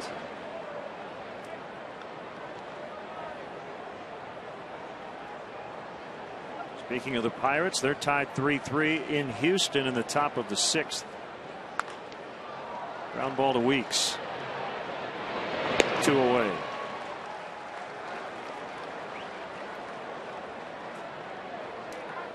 Speaking of Ricky Weeks, what in the world was he thinking about in the top half of the 4th inning with 2 outs? That base hit into right center field. Kosuke got to the ball quickly. There was no sign of a bobble or anything, but Ricky Weeks just rounded the bag at first and ran into the tag at second base. Every manager likes aggressiveness, but it has to have a little bit of forethought. I mean, this is not even close. He's out by 15 feet at second base. Trying to stretch a double into a triple last night, and he got thrown out. Excellent 2-throw relay. Montañez to LeMahieu to Ramirez to get him. That one was a lot closer, however.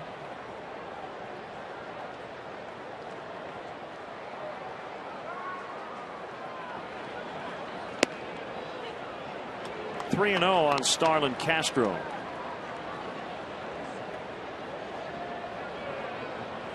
Greinke making his Wrigley Field debut, and it has not gone well.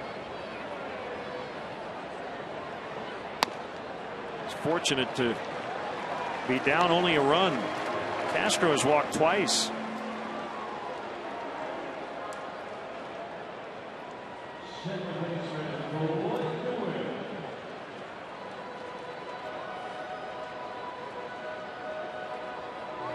I'll tell you, Len, I take that as a good sign. Now, Greinke didn't throw anything really that close to the strike zone, but really that hasn't mattered to Starlin Castro in the past. He's such a free swinger, but the fact that he's seen the ball so well that he's taken 2 base on balls in this game, I think that bodes well.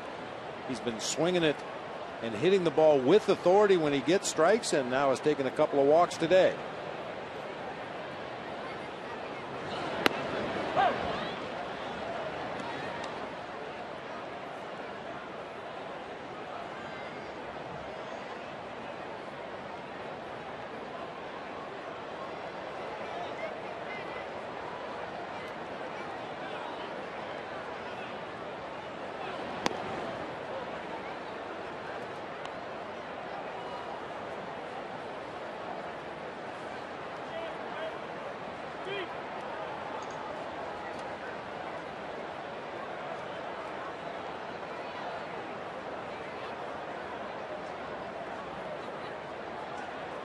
Runner goes, and a ground ball. What a play by Weeks, and he gets him. That looked like it was ticketed toward right, but Ricky Weeks left his feet, got up quickly, and threw out Blake DeWitt. 2-out walk, no runs. 6-5 Cubs.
As he faces Niger Morgan. Strike one. It's a first game this season in the big leagues in which there have been runs scored in each of the first 6 half innings.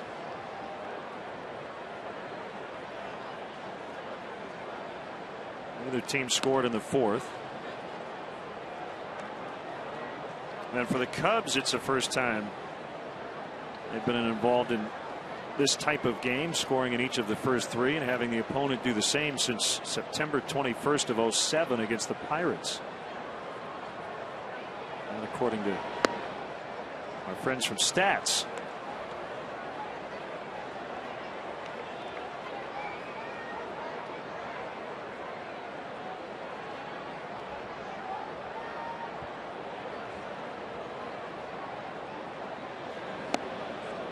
Three and one to count.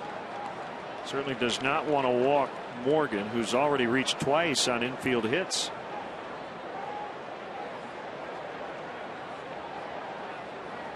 And Braun and Fielder coming up next. 3-2. Morgan not afraid to work that full count here. Yeah, taking all the way on the 3-1 count, got a fastball down and in. Morgan knows his role with this ball club. His role is to get on base in front of the big boys. However, he can get that done. 3-2 ground ball to Blake DeWitt.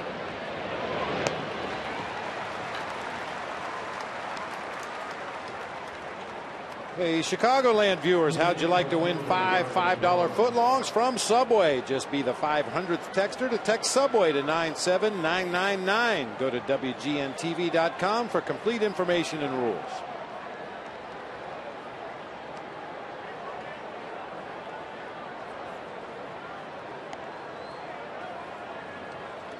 Ryan Braun.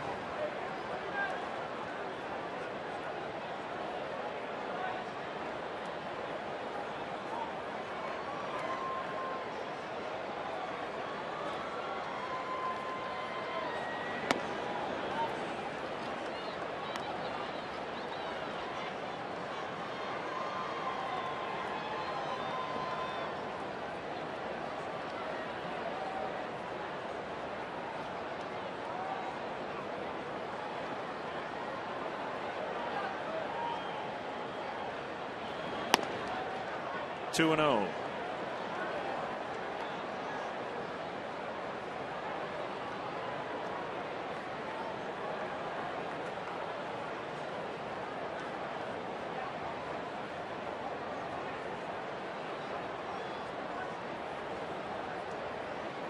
Deep breath by Garza. Here's the pitch. 2-1. Happy 34th birthday to Cub fan Terry Potter. And Lisa, Brianna, Brandon, and Addison, who are all here at the ballpark today. Terry Potter? Oh, Terry Potter. Terry Potter.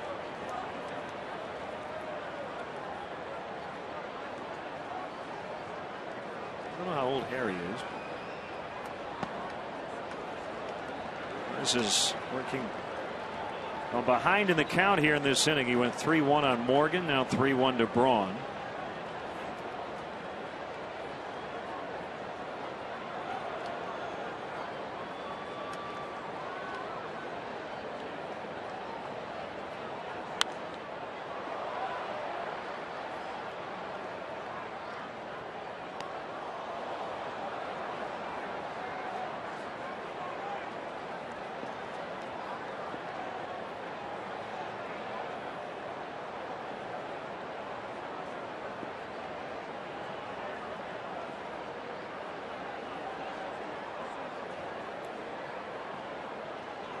Ready now for a 3-2 pitch. And it's on the way. And he popped him up. Astro battling the sun. And let's step aside and see what's coming up on WGN.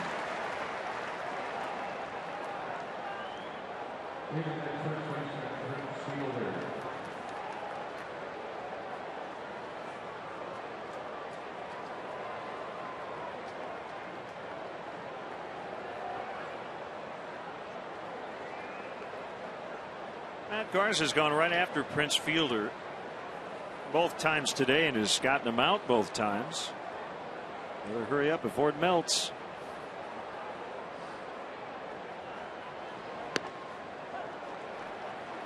Fielder has an 8-game walk streak during which he's received 13 walks, 2 intentional walks, and hitting .421 during this stretch with 4 home runs.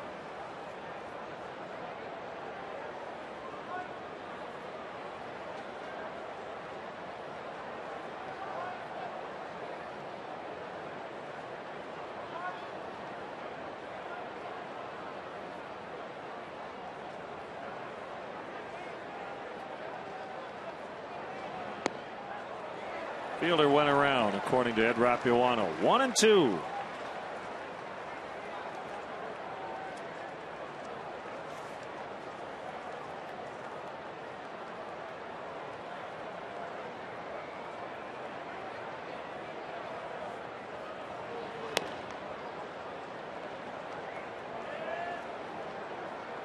Fielder really is a different kind of ball player. More extra base hits than strikeouts this year. Yeah, I mean, during this 8-game walk streak, he's only struck out 3 times. Make it 4. Well,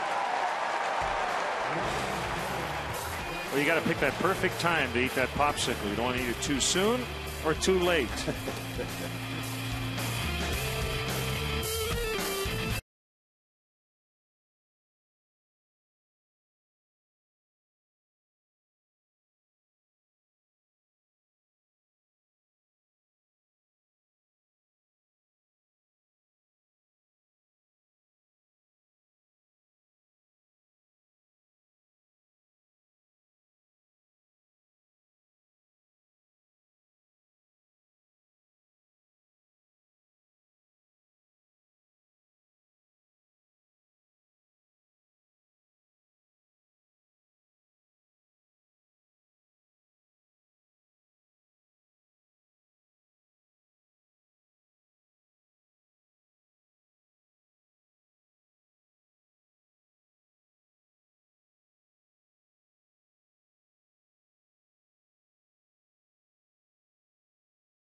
Out of the game. There it is. A few clouds in the area, but a lot of sunshine today. Cubs baseball brought to you by Xfinity, only from Comcast. 6-5 Cubs. The pitchers have settled in a little bit over the last couple of frames.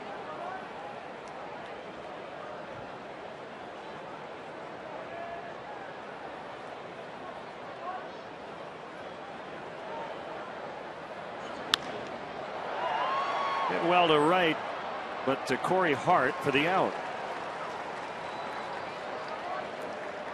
Because of those labored early innings, these two pitchers are kind of on a, I'd say, 6-inning almost max pace, maybe 7 if they can be efficient here in the next couple. Garza with 89 pitches through 5. Zach Greinke's going to be up in the 90s after this inning.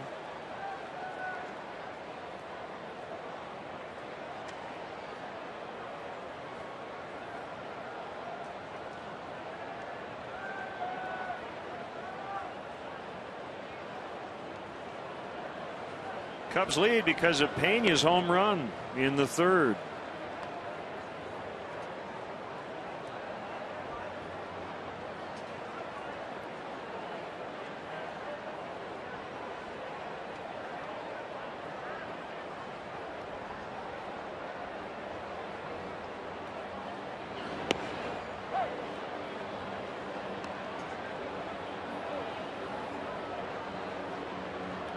Yankees are going for the sweep at home against the Rangers. They're 2-2 in the bottom of the 9th. Journeyman right-hander Brian Gordon started that game for the Yankees. Gave up 2 runs in 5 1/3. C.J. Wilson went 8 for Texas. Braun underneath, and he puts the clamps on out number 2. Play catch in the outfield, run the bases, practice in the batting cages, or just relax in the dugouts of Wrigley Field on Saturday, June 25th. Limited tickets are available for $150 each and include a t-shirt, a photograph, a baseball, and lunch. All proceeds benefit Chicago Cubs charities. To purchase tickets, visit Cubs.com.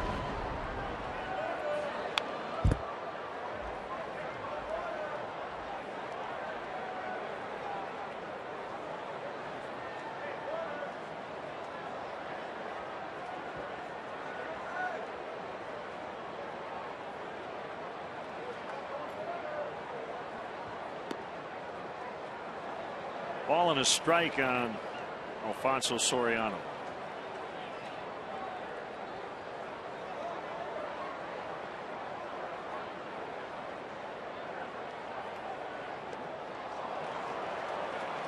Went fishing for a curveball and couldn't find it. 1-2. You know, like we talk all the time about a hitter, you feel like each at bat you're going to get one good pitch to hit, and I think it was the first one to Alfonso Soriano in this sequence. Got a fastball up and out over the plate, and then a steady stream of breaking balls from Zach Greinke. Slider that time. 2-2.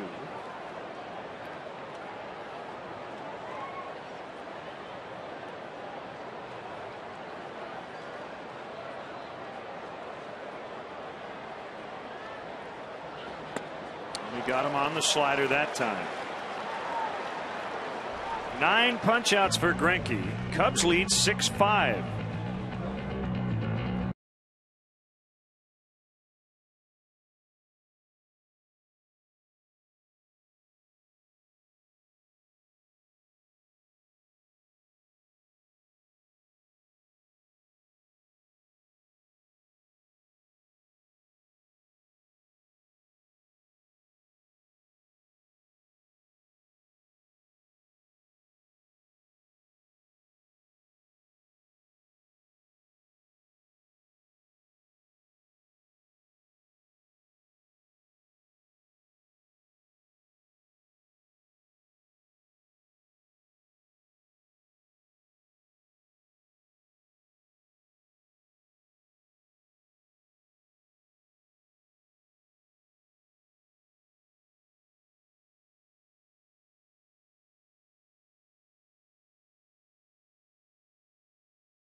Chicago Cubs baseball season on WGN is brought to you by Bud Light.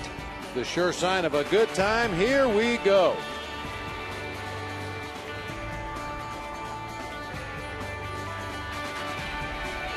Cubs leading 6-5 as Milwaukee will bat. On the top of the 6th.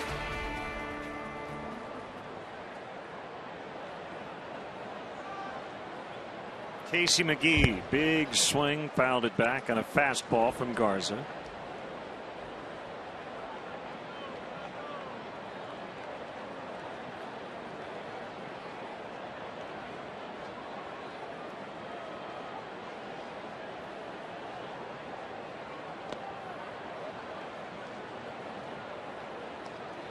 Corey Hart and Yuniesky Betancourt also due up this inning.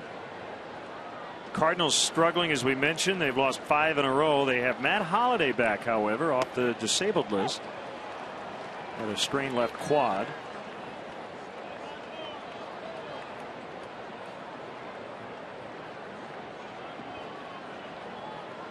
Russell Martin back in the lineup for the Yankees. Been sitting out quite a bit lately with back problems. Called strike 3. Only the third one for Matt Garza here today. Good curveball that time from Matt Garza. I think those are the days he racks up the big strikeout total. When he has good command of that curveball, can spot his fastball, that's the games that you'll see the double-digit strikeouts. Dropped that curveball perfectly on the outer third of the plate.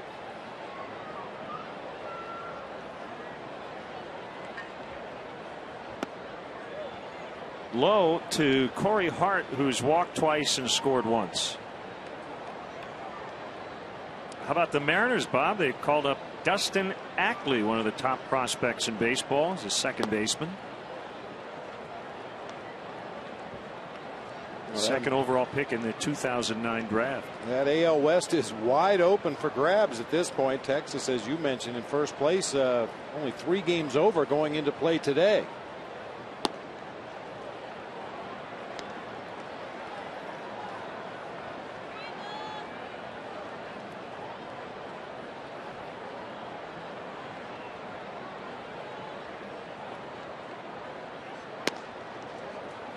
Corey Hart has walked all 3 times. Only 3 walks given up by Garza, in fact. Hey, fans, be sure to stop by the Wrigleyville Block Party this weekend at the corner of Clark and Addison with free entry to all ages. The Wrigleyville Block Party will offer live music, family-friendly activities, special giveaways and food and drinks from 11 a.m. to 8 p.m. Friday and Saturday, 2 to 7:30 on Sunday. Don't miss all the fun before, during, and after the games this weekend at the Wrigleyville Block Party. Going to do it this weekend against the Yankees, early July against the White Sox, and then in August against the Cardinals. Betancourt sprays it foul.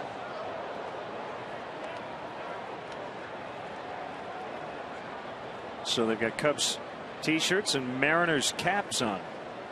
I guess you can root for both teams. They will not play one another this season in the regular campaign.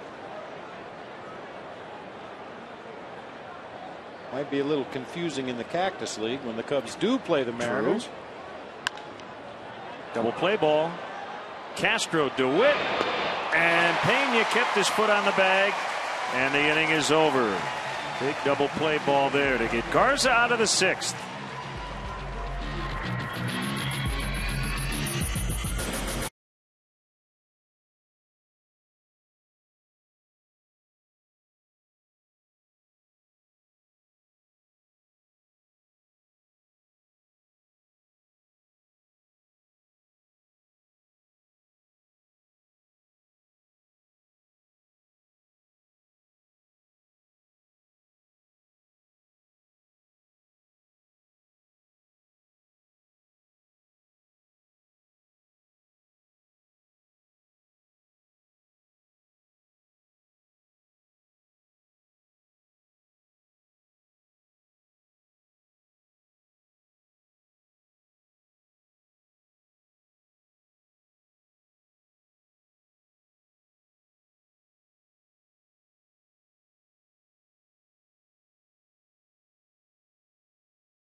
To you by Lincoln. It's not just luxury, it's smarter than that. Feel smarter at Lincoln.com.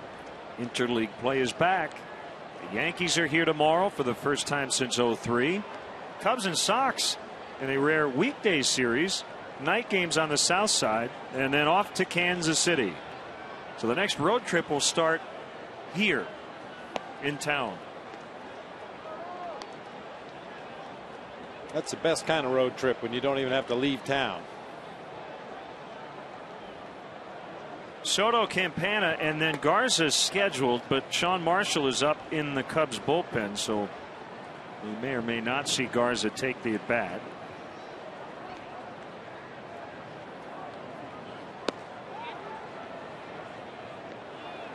Soto was able to hold up, according to Brian O'Nora.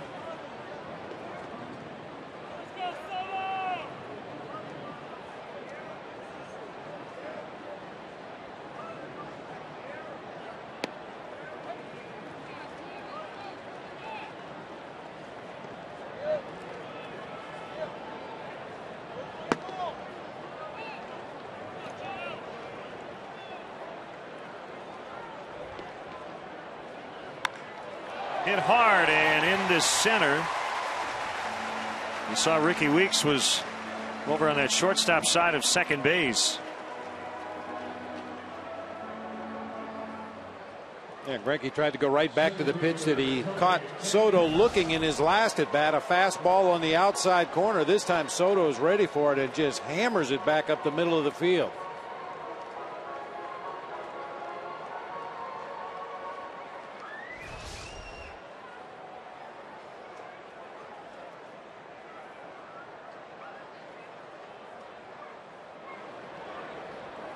Johnson has jumped into the on deck circle in Garza's spot as Campana takes an outside corner pitch for a strike.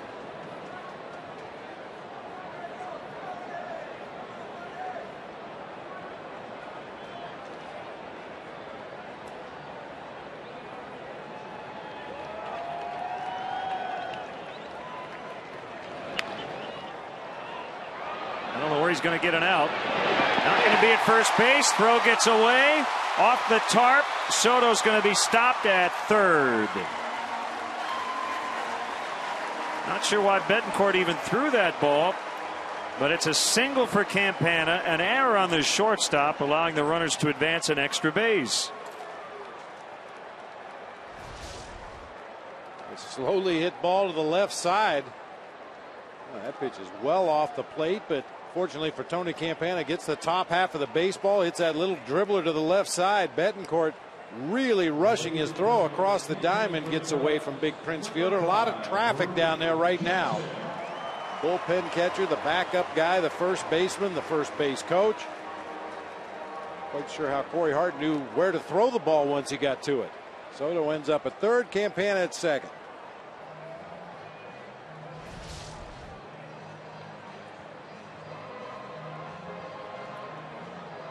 Bob, by any objective statistical measure, Matt Garza had a subpar outing today, but I wouldn't characterize it that way.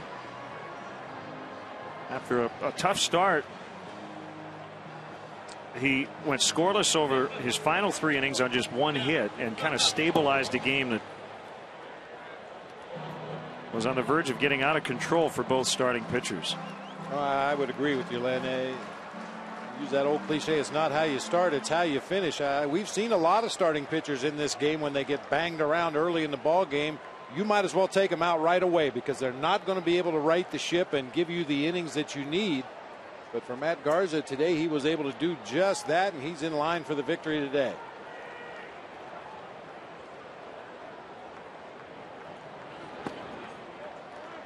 The infield is in.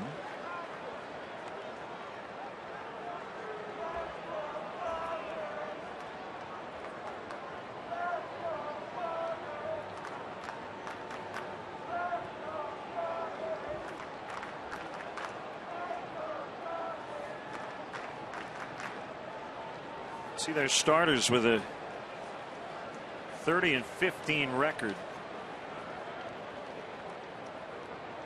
Been a different story for their bullpen as Reed Johnson kind of lost his footing in that front landing foot as he took strike one. It's that off-speed curveball from Greinke. Just kind of rolls it up there on the outer part of the plate, 63 miles an hour, and gets the call.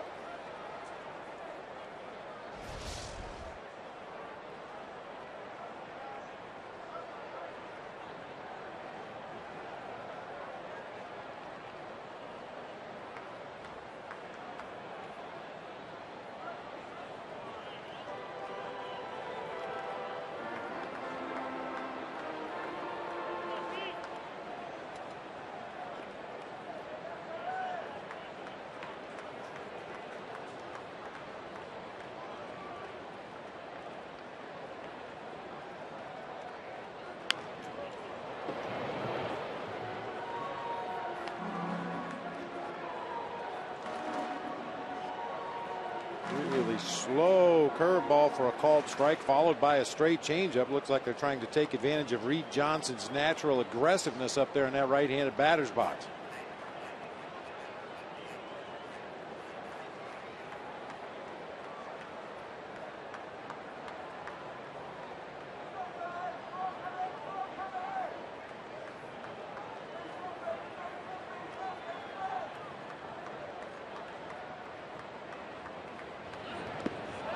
Johnson couldn't hold up on the slider. Greinke's 10th strikeout today. Saw the slower breaking ball earlier in the sequence. This is a hard biting breaking ball that bounces over in that left-handed batter's box, but Reed Johnson cannot lay off. Didn't pick up the rotation well that time at all. Going to be it for Greinke. Lefty Daniel Herrera, the screwball specialist, just brought up from the minor leagues, and he's going to come in. Lefty versus lefty with Kosuke due up. 6-5 Cubs are threatening to get more here in the 6th.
Daniel Herrera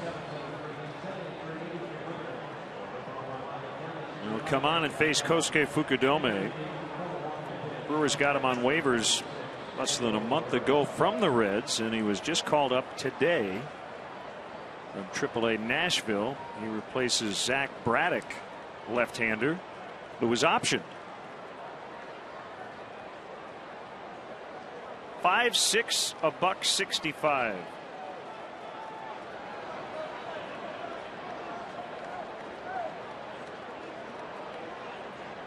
Infield in.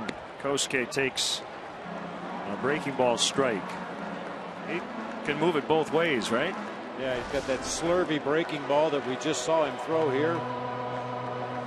outside the Kosuke Fukudome. Got a little tailing fastball. It'll get in the mid-80s, but that screwball, a pitch that breaks down and away from right-handed hitters, by far his best pitch.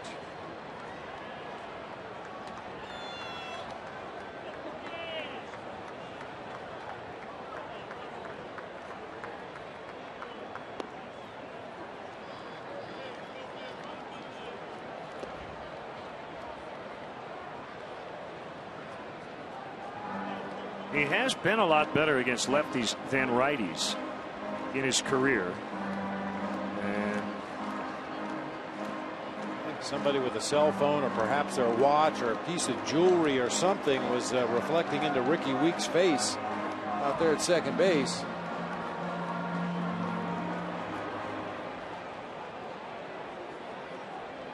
Sometimes it's incidental, somebody just checking their cell phone. Other times somebody's intentionally trying to distract the infielders. he was saying, I'm not a fan of that shirt. Now, lefties have hit just 206 against Herrera. Righties 362. This ball almost hit Starlin Castro, standing about 25 feet from home plate.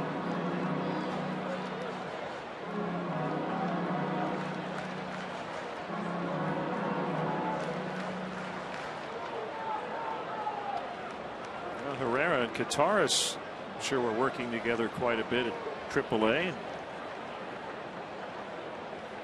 Now making up the battery at Wrigley Field.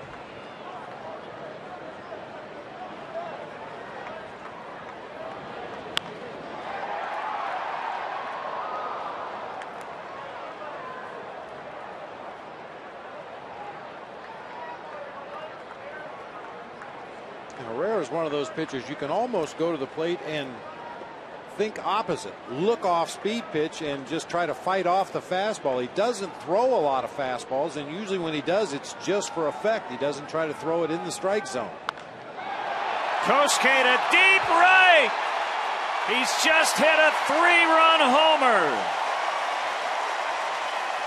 And they've opened up a 4-run lead.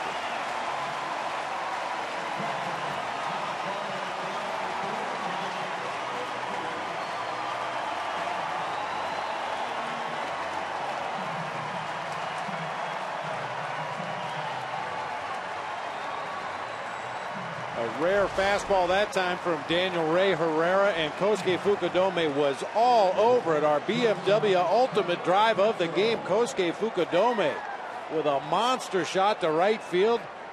3-run homer, expanding the Cubs lead. Brought to you by your Chicagoland and Northwest Indiana BMW dealers. BMW, the ultimate driving machine. The cycle is within reach. He's a double away. Should get at least one more at bat. 2 of those runs charged to Zach Greinke, the starter.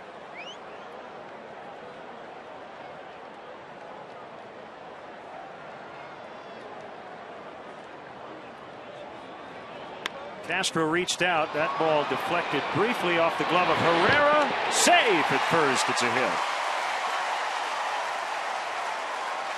Castro's been on all 4 times. 2 hits, 2 walks.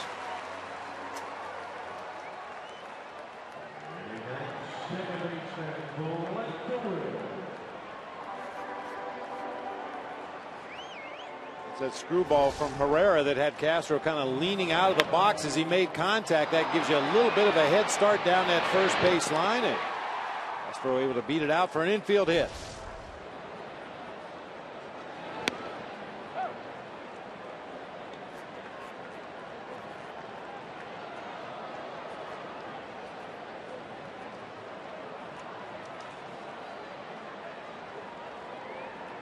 Season high 8 runs allowed, 6 earned for Greinke.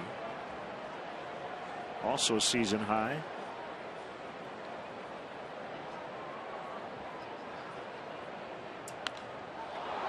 DeWitt flies to Corey Hart.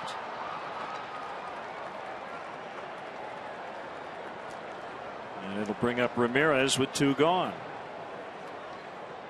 A little breathing room. Never a bad idea, especially on a day like this.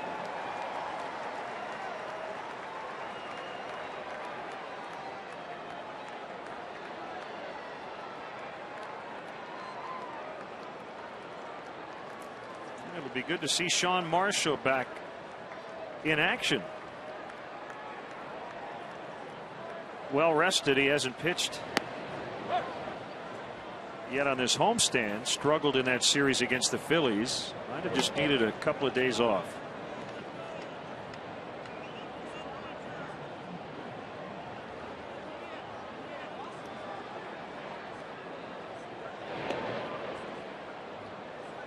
No question, Sean Marshall's been a busy man this season. He's appeared in 30 games already this season, tied with Carlos Marmol for the team lead.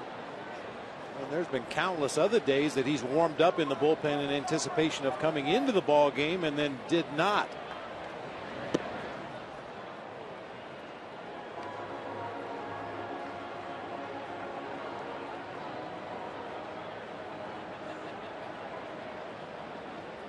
You know, Sean's had enough experience in that bullpen by now that he knows what he has to do to get ready. Fair ball.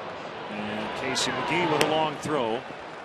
Beats Ramirez to first base. 3-run shot, Kosuke Fukudome. Cubs lead 9-5.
Sgt. Pepper's Lonely Hearts Club Band by the Beatles.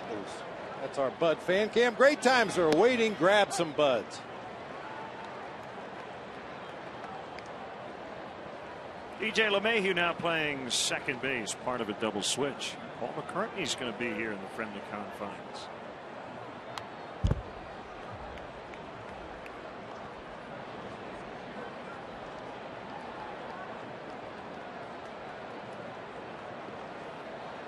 Josh Wilson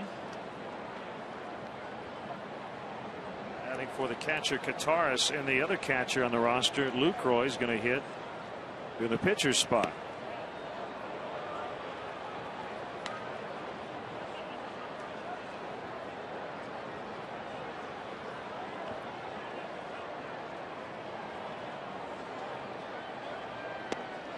Swing and a miss, strike 3.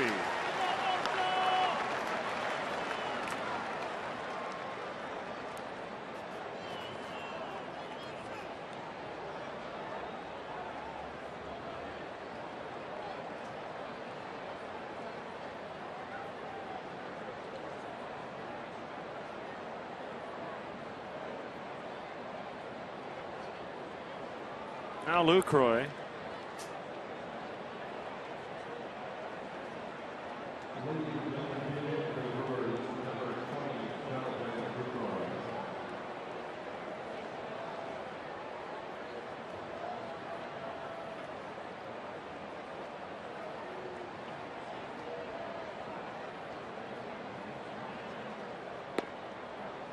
Ball 1. Are you ready to sing the stretch? Well, I have a choice. No. I'm ready then.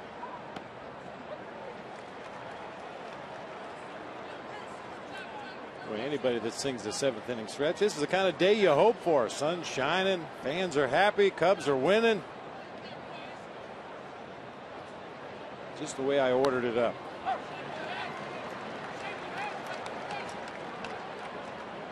Don't screw it up. I'll try not to.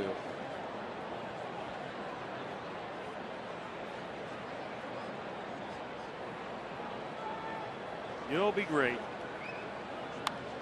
Croy fouls back, still 1-2. Did I say it's great to be here at Wrigley Stadium? Probably not. Didn't work so well for the last guy that tried that. Be Jeff Gordon.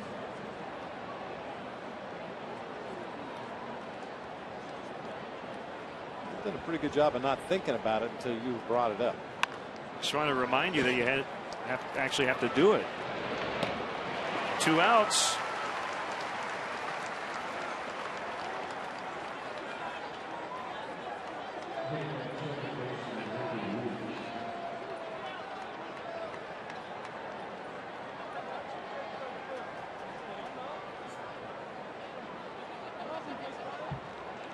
I think you ought to thank all the fans beforehand.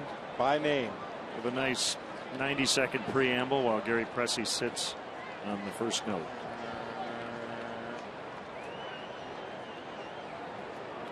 We won't do that. These fans are anxious to sing today. Gotta get into it.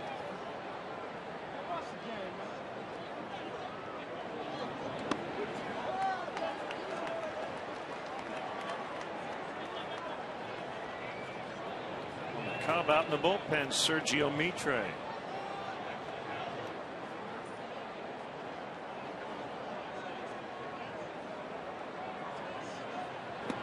Oh, 2 to Weeks on a foul tip.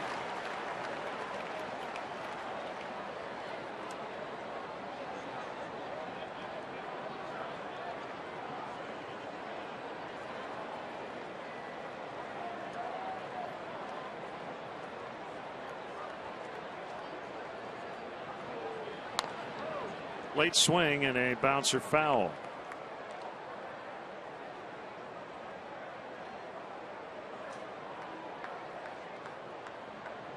I'm sure Bruce Bochy has enough on his plate thinking about the Midsummer Classic this year, but for what it's worth, I'll vote for Sean Marshall as a representative on that National League squad. Man, has he had a good year this year.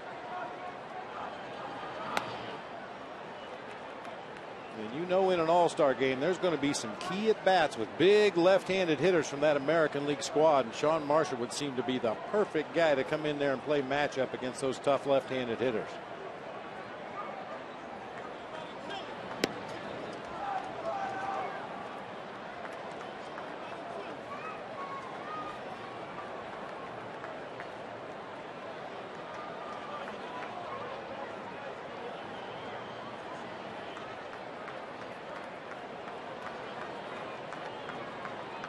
Tall lefty on a 2-2. A full count, 3-2. Morgan is on deck.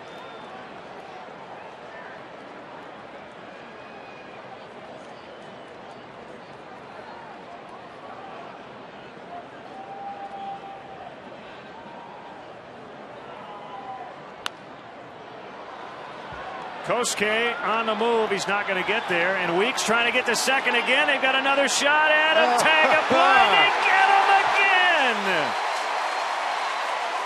And the crowd goes wild for my partner coming up with the stretch.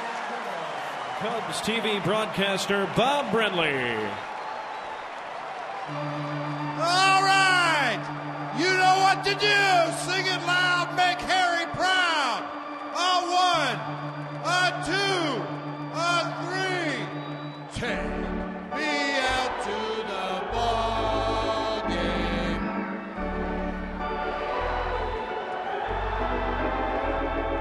Buy me some peanuts and Cracker Jack. I don't care if I never get back, for it's root for the. If they don't win, it's a shame for it. Sure out at the old ball game. All right.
Weeks tried it again, this time down 4 runs in the late innings.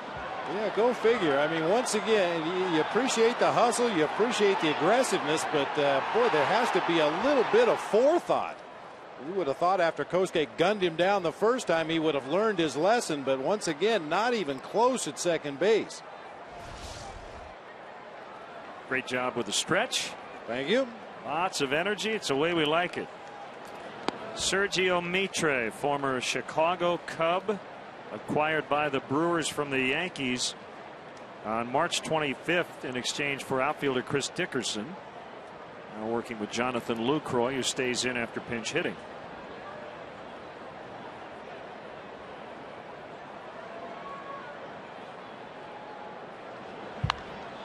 Pena clubs one to deep right, off the wall. He better hurry. Safe. He got in. Nice throw by Hart, but Pena hustled it and beat it.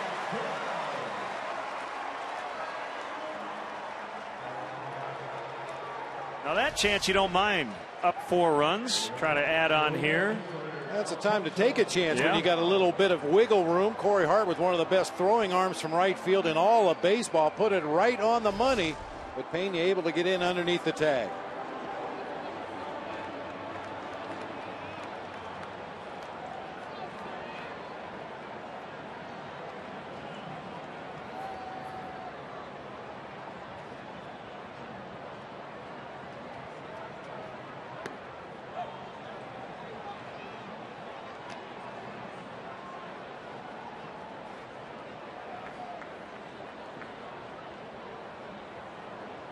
Sergio Mitre was a Cubs 7th round pick 10 years ago. As a Cub, 36 games, 18 starts. Soriano deep to left. He knew he got it, and he did. Out onto Waveland and back. Actually, it was right in the back of the bleachers, and instead of bounding out, it bounced back in. And they're pouring it on.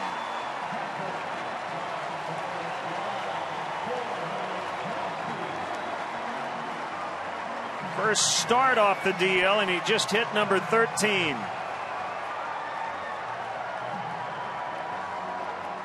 This is the kind of slugging offense we were hoping for from the Cubs when they left spring training.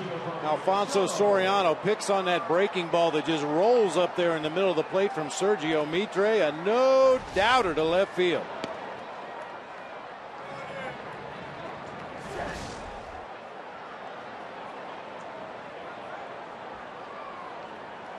How did that bounce back? It hit a railing. Came right back into the ballpark. Well, we've seen some tape measure shots the last couple of days.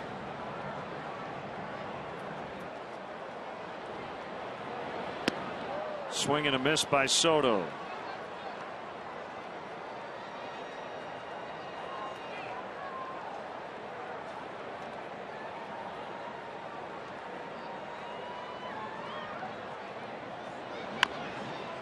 Ground ball.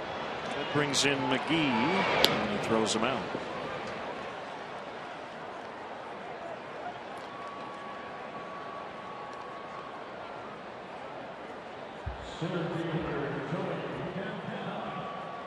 This is great to see. 11 big ones against the first place team. And this was the kind of day, it was very apparent early, you're going to have to outslug them, and they've done that. 6 extra base hits, including 3 home runs in the game.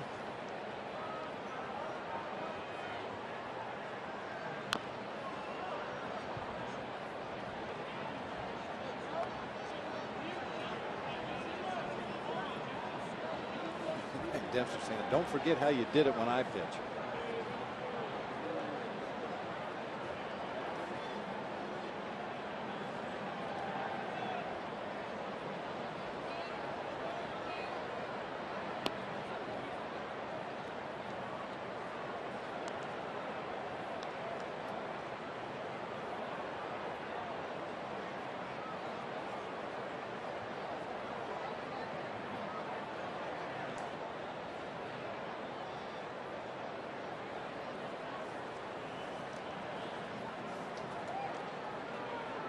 Cubs have now scored 11 runs 4 times this season. It ties their 2011 high.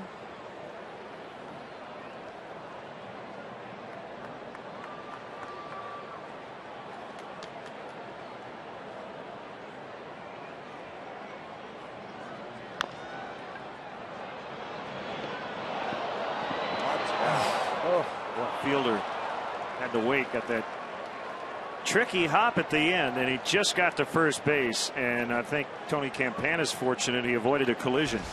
Oh, I know he's fortunate he avoided that collision. Nice adjustment right at the end of the play by Fielder.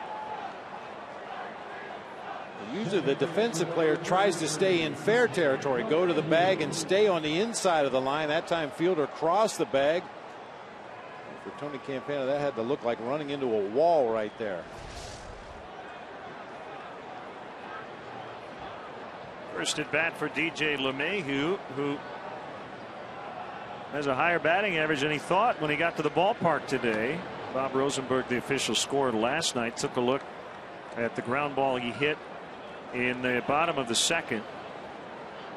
It got past Casey McGee. McGee was originally charged with an error, but the call was changed this morning, so LeMahieu gets a hit, take the error away from McGee. And that gave DJ a 3-for-4 performance.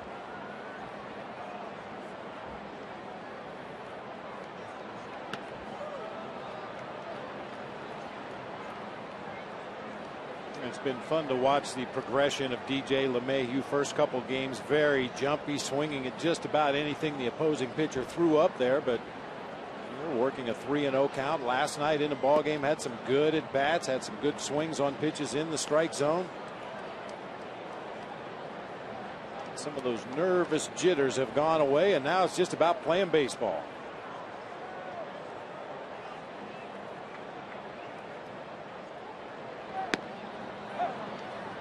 3-2. Cubs have stretched the lead to 6. A 3-run homer by Fukudome in the 6th.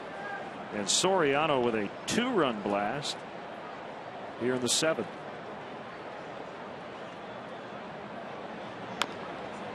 Checked his swing and taps meekly back to Mitre, who throws him out.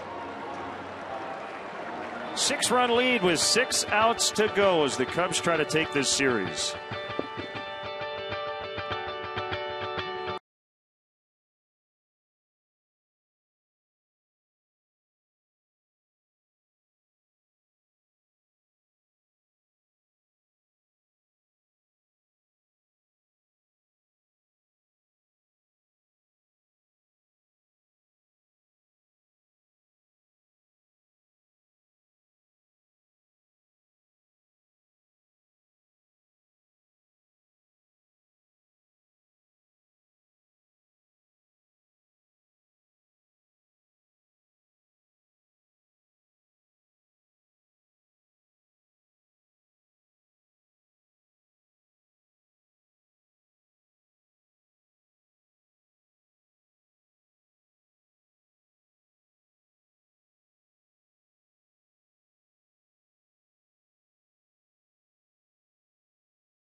Zach Greinke in his Wrigley Field debut did not pitch well today. Charged with 8 runs, a season high. 6 were earned, season high.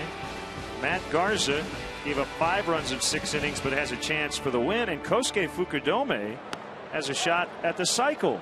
Visit your local Honda dealer today to test drive the 2011 Honda Cross Tour, available with 4-wheel drive. You add a couple of outfield assists, and it's been a banner day for the Cubs right fielder.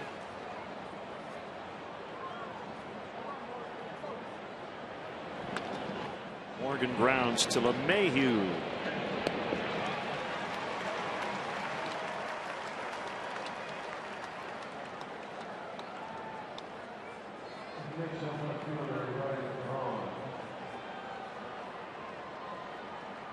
For our Chicagoland viewers, a 5 o'clock news coming up in a little over an hour.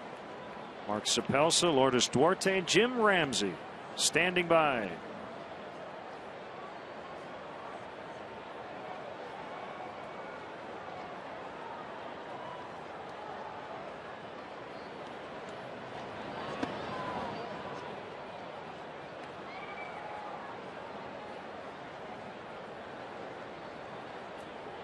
Braun's first at bat in this ball game, it didn't look good for Matt Garza and the Cubs, but they've been able to bounce back off the mat and have one of their better offensive performances of the 2011 season today.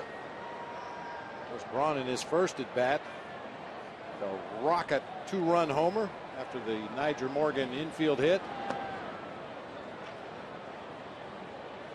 Brewers' offense has been very quiet since the 4th inning. That's the way we like it.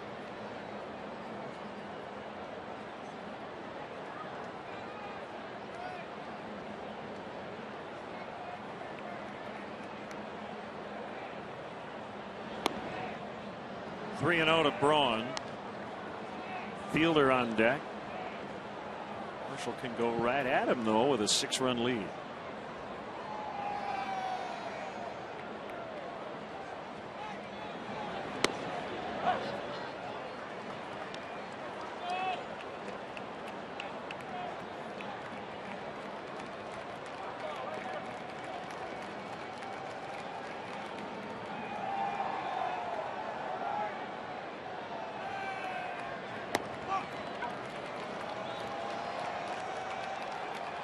a 1-out walk.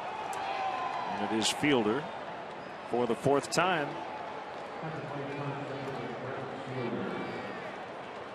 Well, even with a 6-run lead, that's not what you like to do. You don't want to walk anybody on a day like this at Wrigley Field. As we've seen, things can change in a hurry.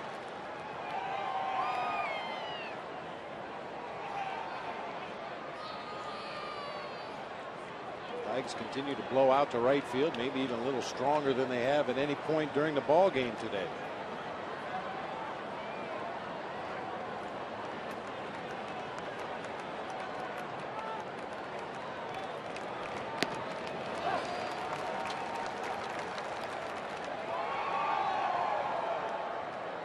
Detroit did beat Cleveland 6-2. Grabbed first place all by themselves for the 2nd time in 3 days. Max Scherzer got his 9th win. He beat Mitch Talbot.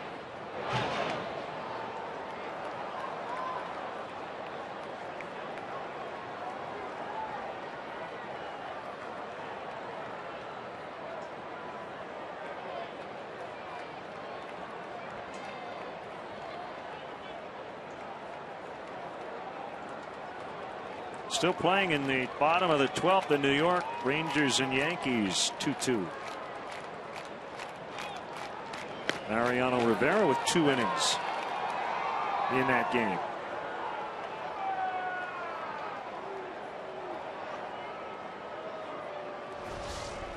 As that front door breaking pitch just a little bit off the inside corner. I think that was by design. Giovanni Soto set up inside earlier on the sequence on a curveball to Prince Fielder.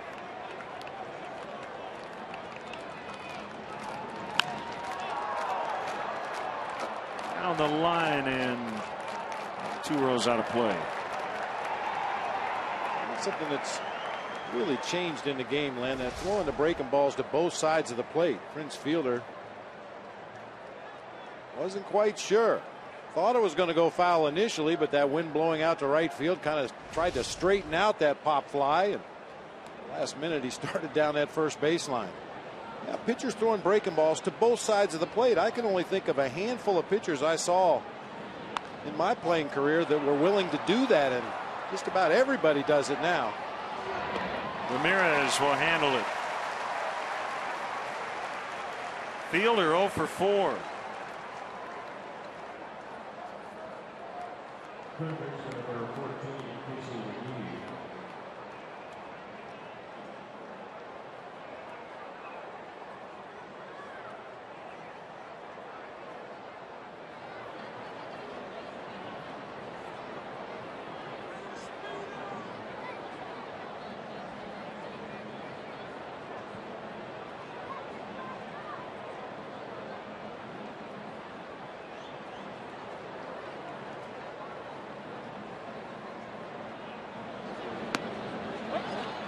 Breaking ball.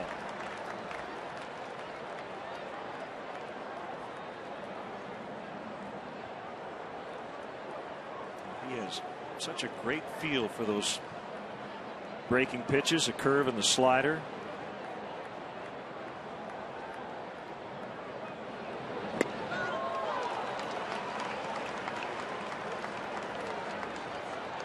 Because he is so tall, he gets great downward movement, not only on the breaking pitches, but on his fastball.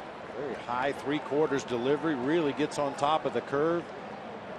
Slider's a little bit harder and more late breaking. And he throws them a lot.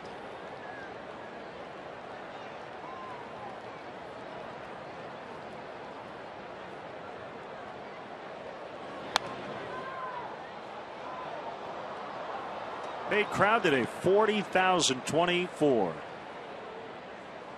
Beautiful day, and the Cubs have given them a lot to cheer about.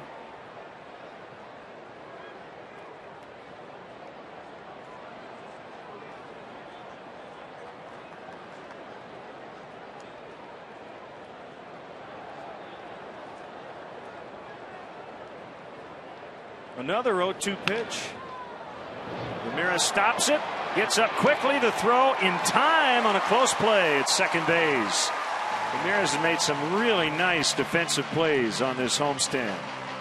Still 11-5 Cubs.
The Chevy Youth Baseball League of the Game. We want to recognize Raymond Chevrolet for their support of Waukegan baseball. The Chicagoland and Northwest Indiana Chevy dealers are supporting leagues and young ball players in their communities through the Chevy Youth Baseball program. From the big leagues to the youth leagues, Chevy is truly the official vehicle of baseball. Kosuke Fukudome a double away from the cycle. What a day he's had as he looks at a strike from Sergio Mitre. Single in the first, tripled homer run in the second, grounded to second in the fourth, hit a home run in the sixth.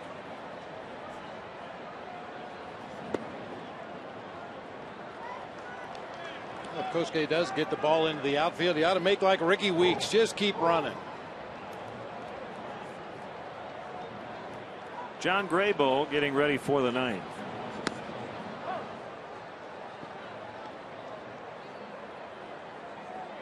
Had some close calls over the past 18 years since Mark Grace hit for the cycle in 1993. No Cub has done it. Kosuke is going to come up short. Braun with the catch. Short of the cycle, but what a great day for Kosuke Fukudome. Outstanding. Nice round of applause from the fans on the third base side of the field as he comes back to the dugout.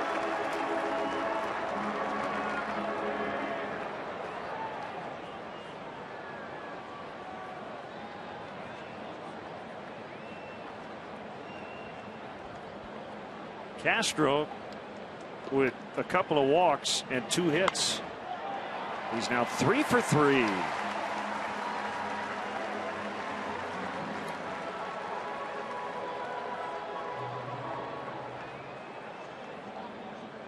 And Lou Montañez will bat for Marshall.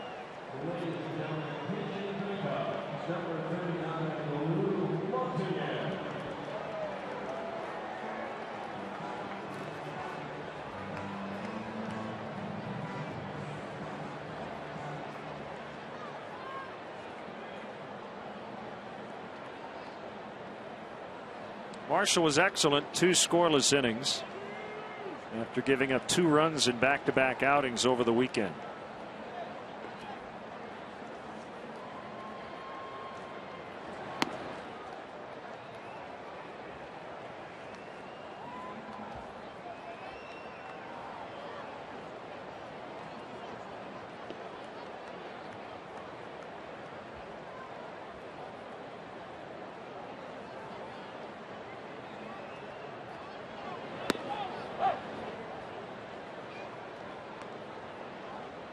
I was surprised to see Prince Fielder holding on Starlin Castro over there at first base. A 6-run lead in the bottom of the 8th. You would figure that the running game is shut down at this point, but the Brewers holding him on anyway.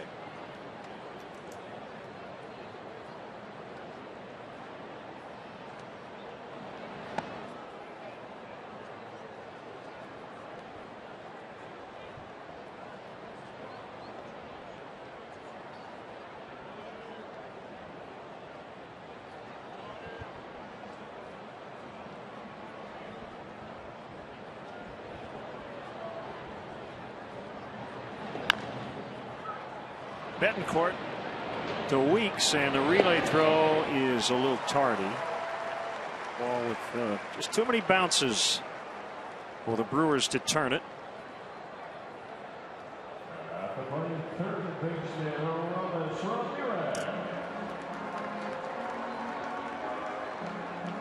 Beautiful day here at the ballpark. This is my favorite kind of day. A lot of blue skies, a lot of sunshine, but also a lot of fluffy white clouds off in the distance. Just absolutely perfect. Temps in the mid 70s.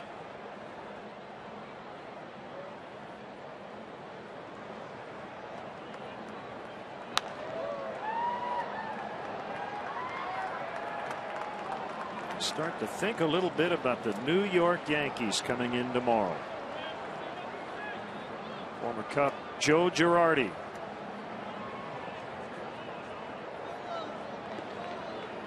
He'll be back at Wrigley Field. Went to Northwestern. He's from Peoria. He grew up rooting for the Cubs.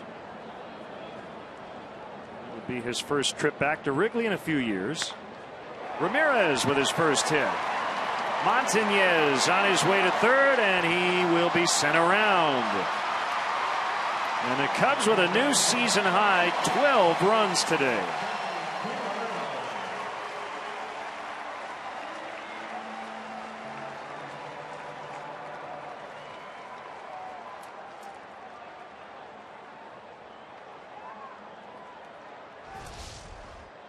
Ramirez had been hitless until this one. A sinker down low below the knees. He just golfed it down into that left field corner. Montañez able to come all the way around from first and score easily.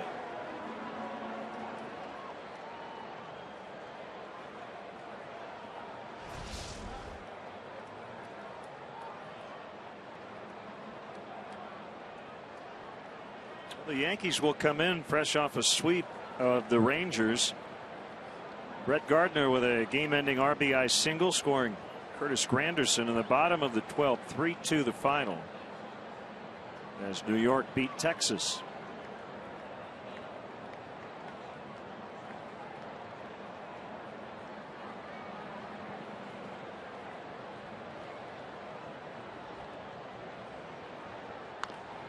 Couple of notes on the Yankees. Derek Jeter, if you missed it, went on the disabled list earlier this week with a strained right calf. He's sitting on 2,994 career hits. In fact, he won't even be here as he goes out to rehab. I think he's going to be in Tampa to rehab that injury. First DL stint since 2003.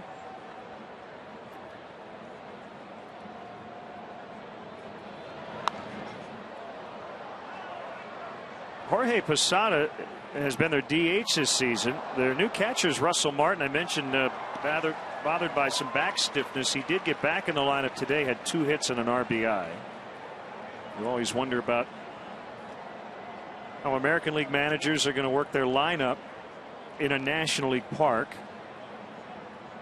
A-Rod didn't start today. No doubt he'll be back in there. He did pinch hit and play third late.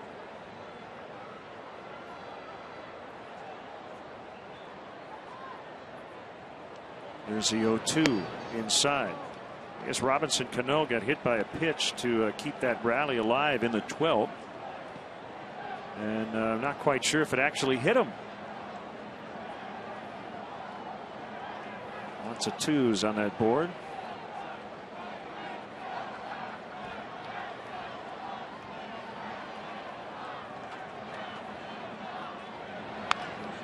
Pulled on the ground to Weeks. And the inning is over. They add a run. It's 12-5 6-5 as we go to the ninth.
Series win.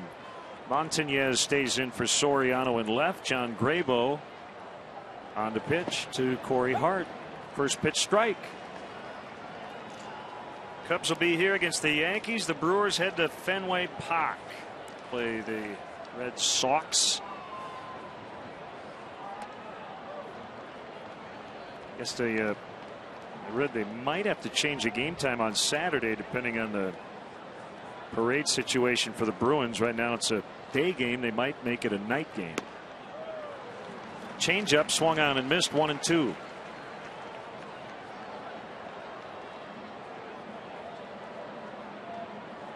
And we talked a lot about the Yankees and their power, leading the world in home runs this year. They also steal bases, third in the American League with 61 stolen bases.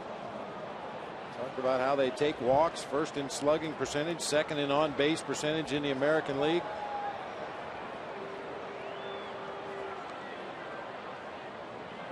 Pitching staff ranks fourth in the American League in ERA going into play today. And they've got Mariano Rivera down there at the end of the ball game should they have a lead late.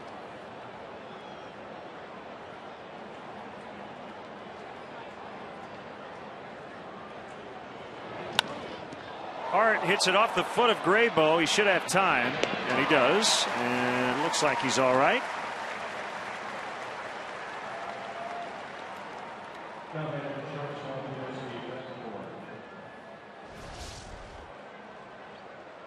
Rapuano's had a rough day back there behind the dish. He's not going to take any more chances. He saw that ball in the dirt was going to get by everybody, so he just kind of leaned to the right toward first base a little bit and let it go all the way through to the bricks.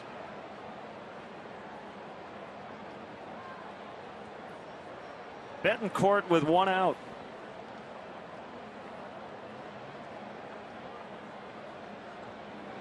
Bob, among the four major pro sports franchises in Boston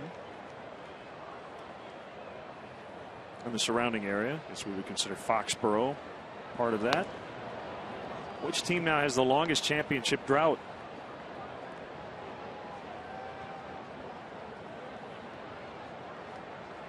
That's a good question.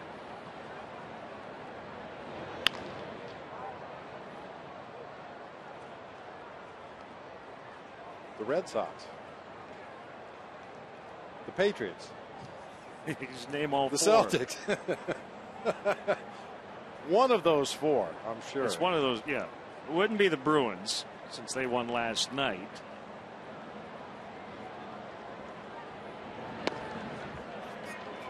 Take a guess. When did the Red Sox? 06? Was that the last one? 07. 04, 07. 04, 07.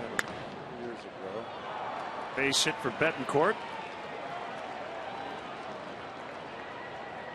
I don't know. Patriots. Yes, the Patriots.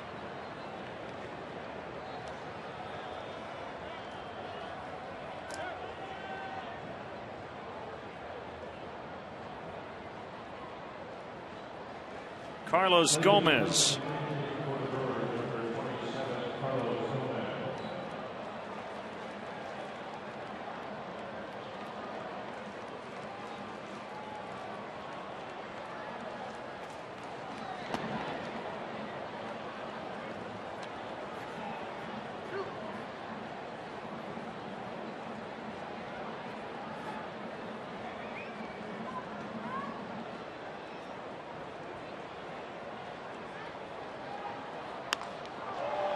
Fly ball to deep left, and it's going to get to the wall. And they're going to hold Betancourt at third. No chances here with Milwaukee down 7 runs. It's a pinch hit double for Gomez.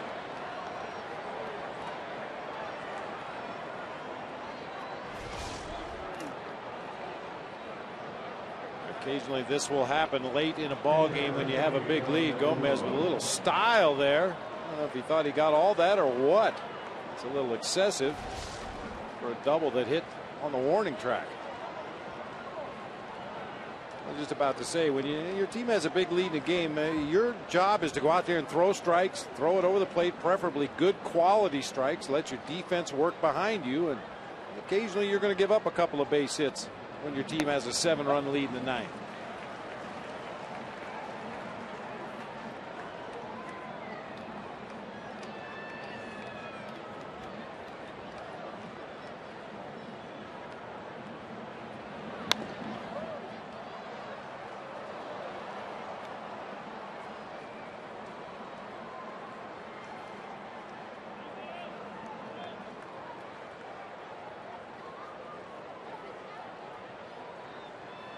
You having lunch with Cameron Diaz tomorrow before the game? We might have a little popcorn during the game.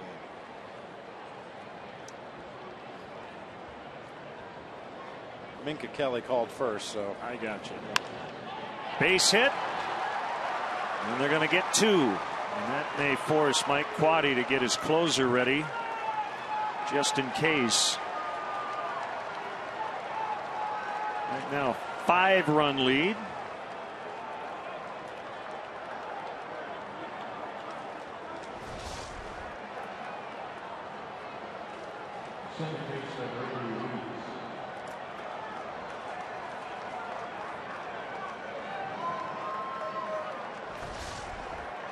This is something you'd really prefer not to do. Save Carlos Marmol one more day, have him rested and ready to go for that Yankee series this weekend. But every game is important. He's going to throw very slowly, at least initially, see how this at bat by Ricky Weeks goes.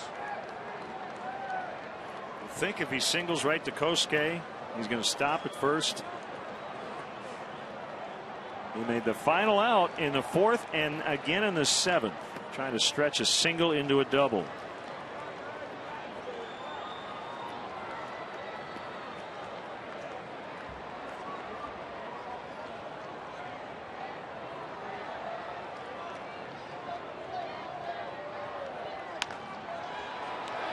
Five, 4, 3. Cubs win. And they take 3 of 4 from the first place Brewers.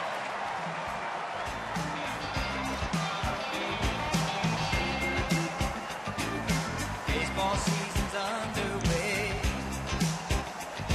Well, you better get ready for a brand new day. Hey, Chicago, what do you say? The Cubs are gonna win today. They're singing, go Cubs, go! Go Cubs, go!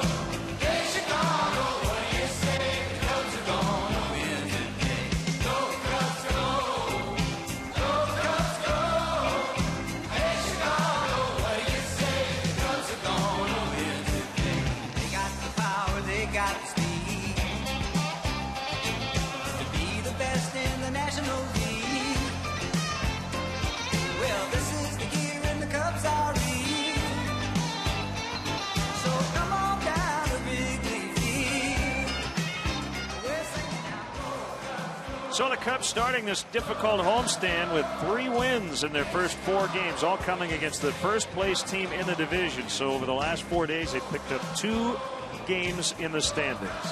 The final today, the Cubs 12, the Brewers 7. Baseball time.